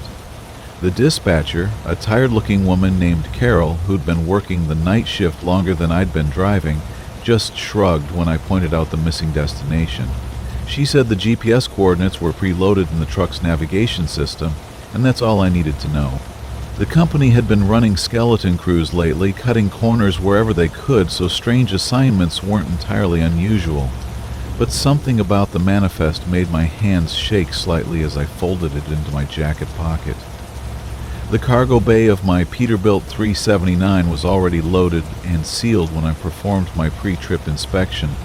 The trailer doors secured with a lock I'd never seen before. It was ornate, almost decorative, with intricate brass scrollwork that seemed to shift and writhe in the amber glow of the loading dock lights. When I touched the metal, it was ice cold despite the humid summer night, and for just a moment, I could have sworn I heard something moving inside the trailer. A soft, scratching sound, like fingernails dragging across cardboard. The GPS kicked in as soon as I fired up the diesel engine, the familiar rumble of the Caterpillar motor settling into its steady rhythm. The route displayed on the screen showed a series of highways that would take me deep into the rural backroads of Nebraska, far from the major trucking corridors I usually traveled. The estimated arrival time kept fluctuating, jumping between 4 hours and 11 hours, and sometimes displaying symbols that meant nothing to me. I chalked it up to a glitchy system and pulled out of the yard, the weight of the trailer feeling heavier than the manifest indicated, as if gravity itself was working differently tonight. The interstate was nearly empty at this hour, just past midnight on a Tuesday, with only the occasional pair of tail lights disappearing into the darkness ahead. My CB radio crackled with the usual chatter from other drivers, but as the miles rolled by, the voices began to fade until there was nothing but static. The radio stations went to dead air one by one, leaving me alone with the steady drone of the engine and the whisper of tires on asphalt. The air conditioning struggled against a heat that seemed to be coming from inside the cab rather than the summer night outside, and no matter how high I turned the fan, I couldn't shake the feeling that something warm was breathing down my neck. 2 hours into the drive, the GPS directed me off the interstate onto a state highway I'd never heard of, despite having driven through Nebraska dozens of times. The road was in perfect condition, the yellow lines crisp and bright, but there were no mile markers, no signs indicating what county or region I was passing through. The landscape on either side was wrong somehow, too flat and too empty, with grain fields that stretched beyond the reach of my headlights, but never seemed to contain any actual crops. Just bare earth arranged in neat furrows that ran parallel to the road for miles and miles, as if someone had prepared the land for planting but never followed through. The scratching sound from the trailer was getting louder, more persistent, and I began to hear other noises mixed in with it. Soft thumping, like someone moving around back there, and occasionally what sounded almost like whispered conversations. I tried to convince myself it was just the cargo settling, boxes shifting as I took the gentle curves, but the sounds had a rhythm to them that seemed too deliberate, too purposeful. When I pulled over at what should have been a rest stop, there was nothing but an empty concrete pad surrounded by rusted light poles that hadn't held bulbs in years. The scratching stopped the moment I put the truck in park, and the sudden silence was somehow more unsettling than the noise had been. I checked the manifest again under the dome light, hoping to find some clue about my destination, but the document had changed. Items that had been listed in black ink were now written in what looked like dried blood, and new entries had appeared at the bottom of each page. Things like 1 compass that points to regret, and 37 keys to doors that should stay locked. My hands were trembling as I folded the papers back up, and when I looked in the side mirror, I could see that the ornate lock on the trailer was glowing with a faint pale light.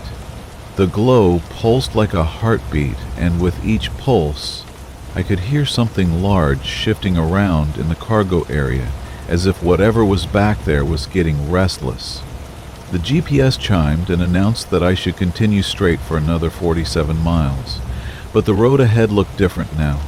The asphalt was older, cracked and patched, and the yellow lines had faded to barely visible suggestions.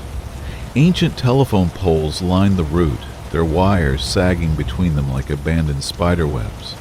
And in the distance I could see the faint outline of mountains that definitely hadn't been there when I checked the map earlier. The air outside my window carried scents that didn't belong in Nebraska. Saltwater, pine forests, and something else. Something organic and decay-sweet that made me roll up the windows despite the failing air conditioning. As I drove deeper into this impossible landscape, I began to see lights in my peripheral vision. Not buildings or other vehicles, but points of illumination that appeared and disappeared among the non-existent trees and phantom hills that seemed to exist just beyond the reach of my headlights. The lights moved with purpose, following parallel to the road, keeping pace with my truck like curious animals. When I tried to look at them directly, they vanished, but I could feel them watching me, evaluating me, deciding whether I was worth their attention. The CB radio suddenly burst to life with a transmission that sounded like my own voice, calling for help, but the words were slurred and distorted, as if I was speaking from underwater or from a great distance away. The trailer was rocking now, swaying from side to side despite the straight road and steady speed. In the mirrors I could see the pale glow from the lock had spread to outline the entire cargo area, and shadows were moving behind the translucent walls of the trailer. Shapes that looked almost human, but moved in ways that human bodies shouldn't move, stretching and contracting like liquid mercury poured into glass container. The manifest in my pocket was getting heavier, the papers feeling thick and warm against my chest, and when I touched the pocket, I could feel that the writing was still changing, new items adding themselves to the list even as I drove through this nightmare landscape. The GPS announced that my destination was just ahead, and I could see a building materializing out of the darkness. It was a truck stop, but unlike any I'd ever seen. The structure seemed to shift and change as I approached, sometimes appearing as a modern travel plaza with bright lights and gas pumps, other times looking like an abandoned warehouse with broken windows and doors hanging askew. The parking lot was full of other trucks, all of them dark and silent, and as I pulled into an empty space, I realized that every single trailer had the same ornate lock glowing with that same pale, pulsing light. I sat in my cab for several long minutes, engine idling, trying to decide what to do. The scratching from my trailer had stopped again, but now I could hear it coming from all the other trucks around me, a symphony of clawing and scraping that rose and fell like ocean waves. The building's entrance kept shifting between a set of modern glass doors and an ancient wooden portal bound with iron straps. And figures moved past the windows inside, too tall and too thin to be entirely human. The manifest was burning hot against my chest now, and when I pulled it out, the paper was glowing with its own internal light. The impossible inventory now written in letters that hurt to look at directly. A figure emerged from the building and began walking toward my truck, and I knew with absolute certainty that this was my contact, the person who was expecting this delivery. But as the figure drew closer, I could see that it cast no shadow despite the parking lot lights, and its footsteps made no sound on the gravel. It moved with the purposeful stride of someone who had been waiting for me specifically, and when it raised its hand to wave, I noticed that its fingers were too long and bent at angles that human joints couldn't accommodate. The manifest was actually smoking now, thin wisps of vapor rising from the pages, and the smell was the same decay-sweet scent I'd been detecting through the air conditioning. I made my decision in that moment, dropping the truck into gear and pulling out of that impossible parking lot as fast as the loaded trailer would allow. In my mirrors, I could see the figure standing perfectly still, watching me go. and all the other trucks began flashing their lights in sequence, creating a pattern that was either a farewell or a warning. The GPS immediately began the 13th mile. From Jake Morrison. The stretch of Interstate 47 between Millbrook and Cedar Falls has always been my least favorite run, especially during these late October nights when the fog rolls in thick as cotton and hangs low over the asphalt like some kind of earthbound cloud. I've been driving this route for nearly 15 years now, hauling everything from auto parts to frozen goods in my Peterbilt 379, and I know every mile marker, every exit ramp, every overpass between here and the Missouri border. But tonight, as my headlights cut through the murky darkness and the steady thrum of my diesel engine provides the only soundtrack to this lonely journey, something feels different about the familiar road ahead. The weather had been clear when I left the truck stop in Millbrook around 11:30, just a cool autumn evening with stars visible through my windshield and the promise of an easy overnight haul. My cargo this time was nothing special, just a load of agricultural equipment bound for a farm supply company in Cedar Falls. The kind of routine job that pays the bills and keeps me moving. The CB radio had been quiet most of the night, with only the occasional check-in from other drivers working the night shift, their voices crackling through the static like distant conversations from another world. But somewhere around mile marker 127, the fog began to creep in from the surrounding farmland, rolling across the highway in ghostly tendrils that seemed to reach for my truck with invisible fingers. At first, it was just wisps of moisture that caught in my headlight beams and danced across the windshield. But within minutes, it had thickened into a wall of gray-white vapor that reduced my visibility to maybe 50 feet in any direction. I downshifted and eased off the throttle, letting my speed drop to a cautious 45 miles per hour, as the world outside my cab became an endless tunnel of swirling mist. The radio fell silent completely, not even the usual background chatter that typically accompanies these night runs, and the only sounds were the steady rumble of my engine and the soft whisper of fog brushing against my windshield. I reached for the CB handset and tried calling out to any drivers who might be working this stretch of road, but my voice seemed to disappear into the electronic void without even an acknowledgement from the darkness. The isolation was complete now, just me and my 30-ton rig, moving through this ethereal landscape like a ghost ship sailing through clouds. Mile marker 130 appeared briefly in my headlights before vanishing again behind me, and I knew that the next landmark would be the old concrete overpass that spans the highway about 3 miles ahead.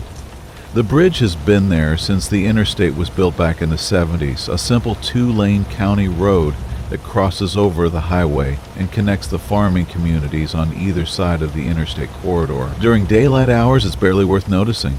Just another piece of rural infrastructure that serves the local traffic. But at night, it always seemed to emerge from the darkness like some kind of ancient monument marking the passage between territories.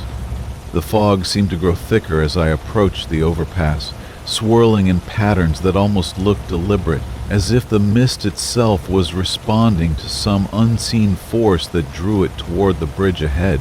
My headlights began to penetrate the vapor in strange ways, creating shadows and shapes that appeared solid for a moment before dissolving back into the surrounding grayness. I found myself leaning forward in my seat, squinting through the windshield and trying to make sense of the shifting landscape that surrounded my moving truck. Then I saw it, hanging from the center of the overpass like some terrible decoration left by unseen hands. At first I thought it might be a rope or cable that had somehow become tangled in the bridge structure, maybe debris from a construction project or storm damage that hadn't been cleared away by the highway maintenance crews. But as my truck drew closer and my headlights illuminated the object more clearly, I realized with a cold certainty that spread through my chest like ice water that I was looking at a noose, carefully tied and suspended from the concrete beam that ran across the center of the bridge. The rope appeared to be new, not weathered or frayed like something that had been hanging there for months or years, and it moved slightly in the night breeze, turning slowly from side to side as if it were searching for something. The knot was perfectly formed, 13 coils wrapped around the main line in the traditional pattern that I recognized from old Western movies and history books, and it hung at exactly the right height to clear the cab of a passing truck by no more than a few feet. I felt my hands tighten on the steering wheel as my truck approached the bridge, and for a moment I considered pulling over to the shoulder and calling the state police to report what I had seen. But the fog was so thick now that stopping seemed more dangerous than continuing, and besides, what would I tell them? That I had seen a rope hanging from an overpass on a foggy night when visibility was nearly zero? They would probably assume I had been driving too long and was seeing things that weren't really there. As my truck passed beneath the overpass, I could hear the rope brushing against the top of my trailer with a soft scraping sound that seemed to echo through the fog like whispered words. The noise sent shivers down my spine, and I found myself pressing harder on the accelerator, eager to put distance between my rig and whatever presence seemed to inhabit that bridge. But the fog continued to thicken around me, and my speed remained limited by the poor visibility that surrounded my truck like a living thing. Mile marker 133 should have appeared within the next few minutes, but instead I found myself approaching another overpass, identical to the first one in every detail, except for the rope that hung from its center beam. This noose was positioned slightly lower than the previous one, and it swayed more dramatically in the night breeze, as if it were actively reaching toward passing traffic. My heart began to pound as I realized that this couldn't be the same bridge I had just passed, because I had been driving in a straight line for several miles without any exits or turns that might have confused my sense of direction. The rope brushed against my trailer again as I passed beneath the second bridge, this time with a more insistent scraping sound that seemed to follow my truck for several hundred yards before fading into the fog behind me. I grabbed the CB handset and tried again to raise another driver or the highway patrol, but the radio produced only static and silence, as if all the normal voices of the night had been swallowed by the supernatural mist that surrounded my moving truck. Then I saw the third overpass emerging from the fog ahead, and this time the noose hung low enough that I wasn't sure my truck would clear it safely. I could see the rope swaying back and forth across the travel lane, and there was something deliberate about its movement, something predatory that made me think of a spider waiting in its web for unwary prey to stumble into its trap. I slowed my truck to a crawl and watched the rope's movement, looking for a pattern that might allow me to time my passage beneath the bridge. But as I drew closer, I realized that the noose was actually adjusting its height, rising and falling in response to my truck's approach, as if it were controlled by some invisible intelligence that understood exactly what it was hunting. The rope would drop low enough to threaten my cab, then rise just high enough to clear my windshield, then drop again in a rhythm that seemed designed to create maximum uncertainty about whether passage was possible or safe. I felt sweat beating on my forehead despite the cool night air, and my hands were shaking as I gripped the steering wheel and tried to decide whether to risk driving beneath the moving rope or attempt to back my fully loaded rig down the interstate in zero visibility conditions. Behind me, the fog had closed in completely, erasing any trace of the road I had already traveled, and ahead lay only the swaying noose and the uncertain darkness beyond the bridge. The rope dropped lower, brushing against the top of my windshield with a sound like fingernails scratching against glass, and I could see that it was fraying now, individual fibers breaking loose and dancing in the wind like reaching fingers. There was something hypnotic about its movement, something that seemed to pull at my attention and make me want to stop the truck and step outside into the fog, to walk toward the bridge and see what waited for me in the shadows beneath its concrete span. Instead, I pressed down on the accelerator and drove straight through, feeling the rope slide across the top of my cab with a sound like sighing breath. In my mirrors, I could see the noose swinging wildly behind me, as if frustrated by my escape, and then the fog closed in again and erased the bridge from view. But I knew there would be another overpass ahead, and another after that, each one more insistent than the last, each rope hanging lower and moving with greater purpose. The mile markers had stopped appearing entirely now, and I drove through an endless tunnel of fog and swaying ropes. Each bridge a test that grew more difficult to pass, each noose a reminder that some roads lead to destinations that were never marked on any map.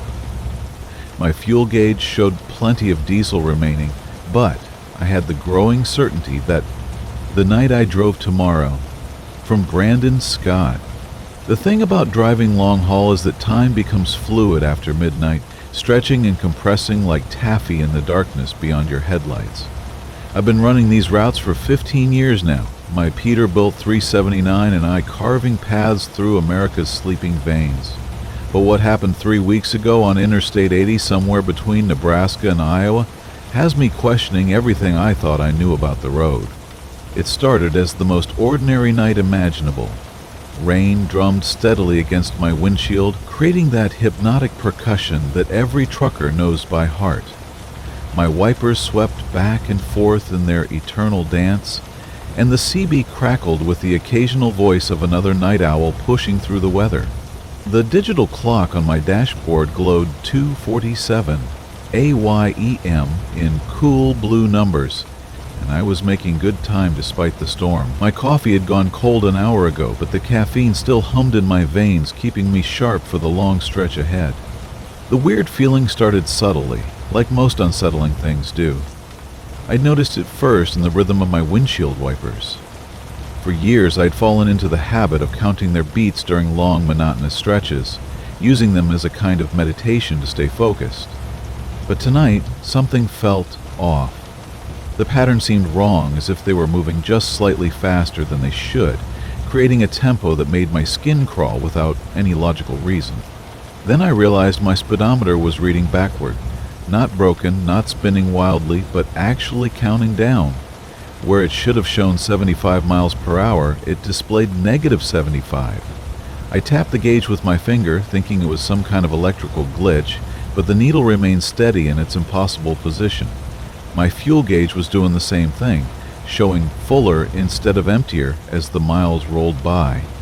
Every instrument on my dashboard had reversed itself, creating a mirror world of backwards information that made no sense. I tried adjusting my CB radio to call for help, or at least talk to another driver, but the voices coming through were speaking in reverse as well, their words flowing backward in a way that sounded almost musical, but utterly incomprehensible. The static between stations played in reverse too, creating strange harmonies that seemed to pull at something deep in my chest. Even the engine noise of my Peterbilt had taken on an otherworldly quality, its familiar rumble now sounding like it was drawing power from somewhere else entirely rather than burning diesel. The highway itself looked normal enough in my headlights, the yellow lines disappearing under my hood as they always did. But I began to notice that the mile markers were counting backward too. Mile 247 passed by, then 246, then 245, each one taking me further into numerical reverse even as I drove forward through the storm. The rain on my windshield seemed to be falling upward when I looked closely, each drop racing from the bottom of the glass toward the top before being swept away by wipers that now appeared to be putting water on rather than removing it. My CB crackled again, and this time I heard something that froze my blood. It was my own voice, speaking clearly through the static, but saying words I hadn't spoken yet. I was describing a truck stop up ahead, talking about pulling in for coffee and a break, making observations about the parking lot and the other vehicles there. But I hadn't seen any truck stop, and I had no plans to stop for at least another 100 miles. As I listened to my own voice narrating events that hadn't happened, chills ran down my spine and my hands tightened on the steering wheel. The strangest part was that my backwards voice sounded tired, more tired than I felt right now, and there was something defeated in the tone that scared me more than all the reversed gauges and backward rain combined. I was talking about being lost, about driving the same stretch of road for hours without making any progress, about fuel running out and time running backward. The words coming through the CB were mine, but they described a nightmare I wasn't living yet. That's when I saw the truck stop my voice had predicted. materializing out of the rain exactly as I had described it moments before. The neon sign flickered in reverse sequence, darkness bleeding into light instead of light fading to darkness, and the handful of parked trucks sat in precisely the positions my backward voice had detailed. I pulled into the lot, my engine shutting down with a sound like a deep breath being drawn in rather than expelled, and sat in my cab staring at the diner windows where the interior lights seemed to be absorbing illumination from the darkness outside. Inside the truck stop, everything continued in reverse. The coffee maker was taking coffee from cups and returning it to the pot, which somehow made it stronger and hotter rather than weaker and cooler. Other drivers moved in careful backward motions, their conversations flowing in reverse, meaning that somehow made perfect sense to me now, as if I was finally understanding a language I had been meant to speak all along. The clock on the wall spun counterclockwise, but instead of time moving backward, it felt like time was finally moving in the right direction for the first time in my life. A waitress approached my table, walking backward but somehow facing me, her words flowing in reverse but carrying meaning that was clearer than normal speech.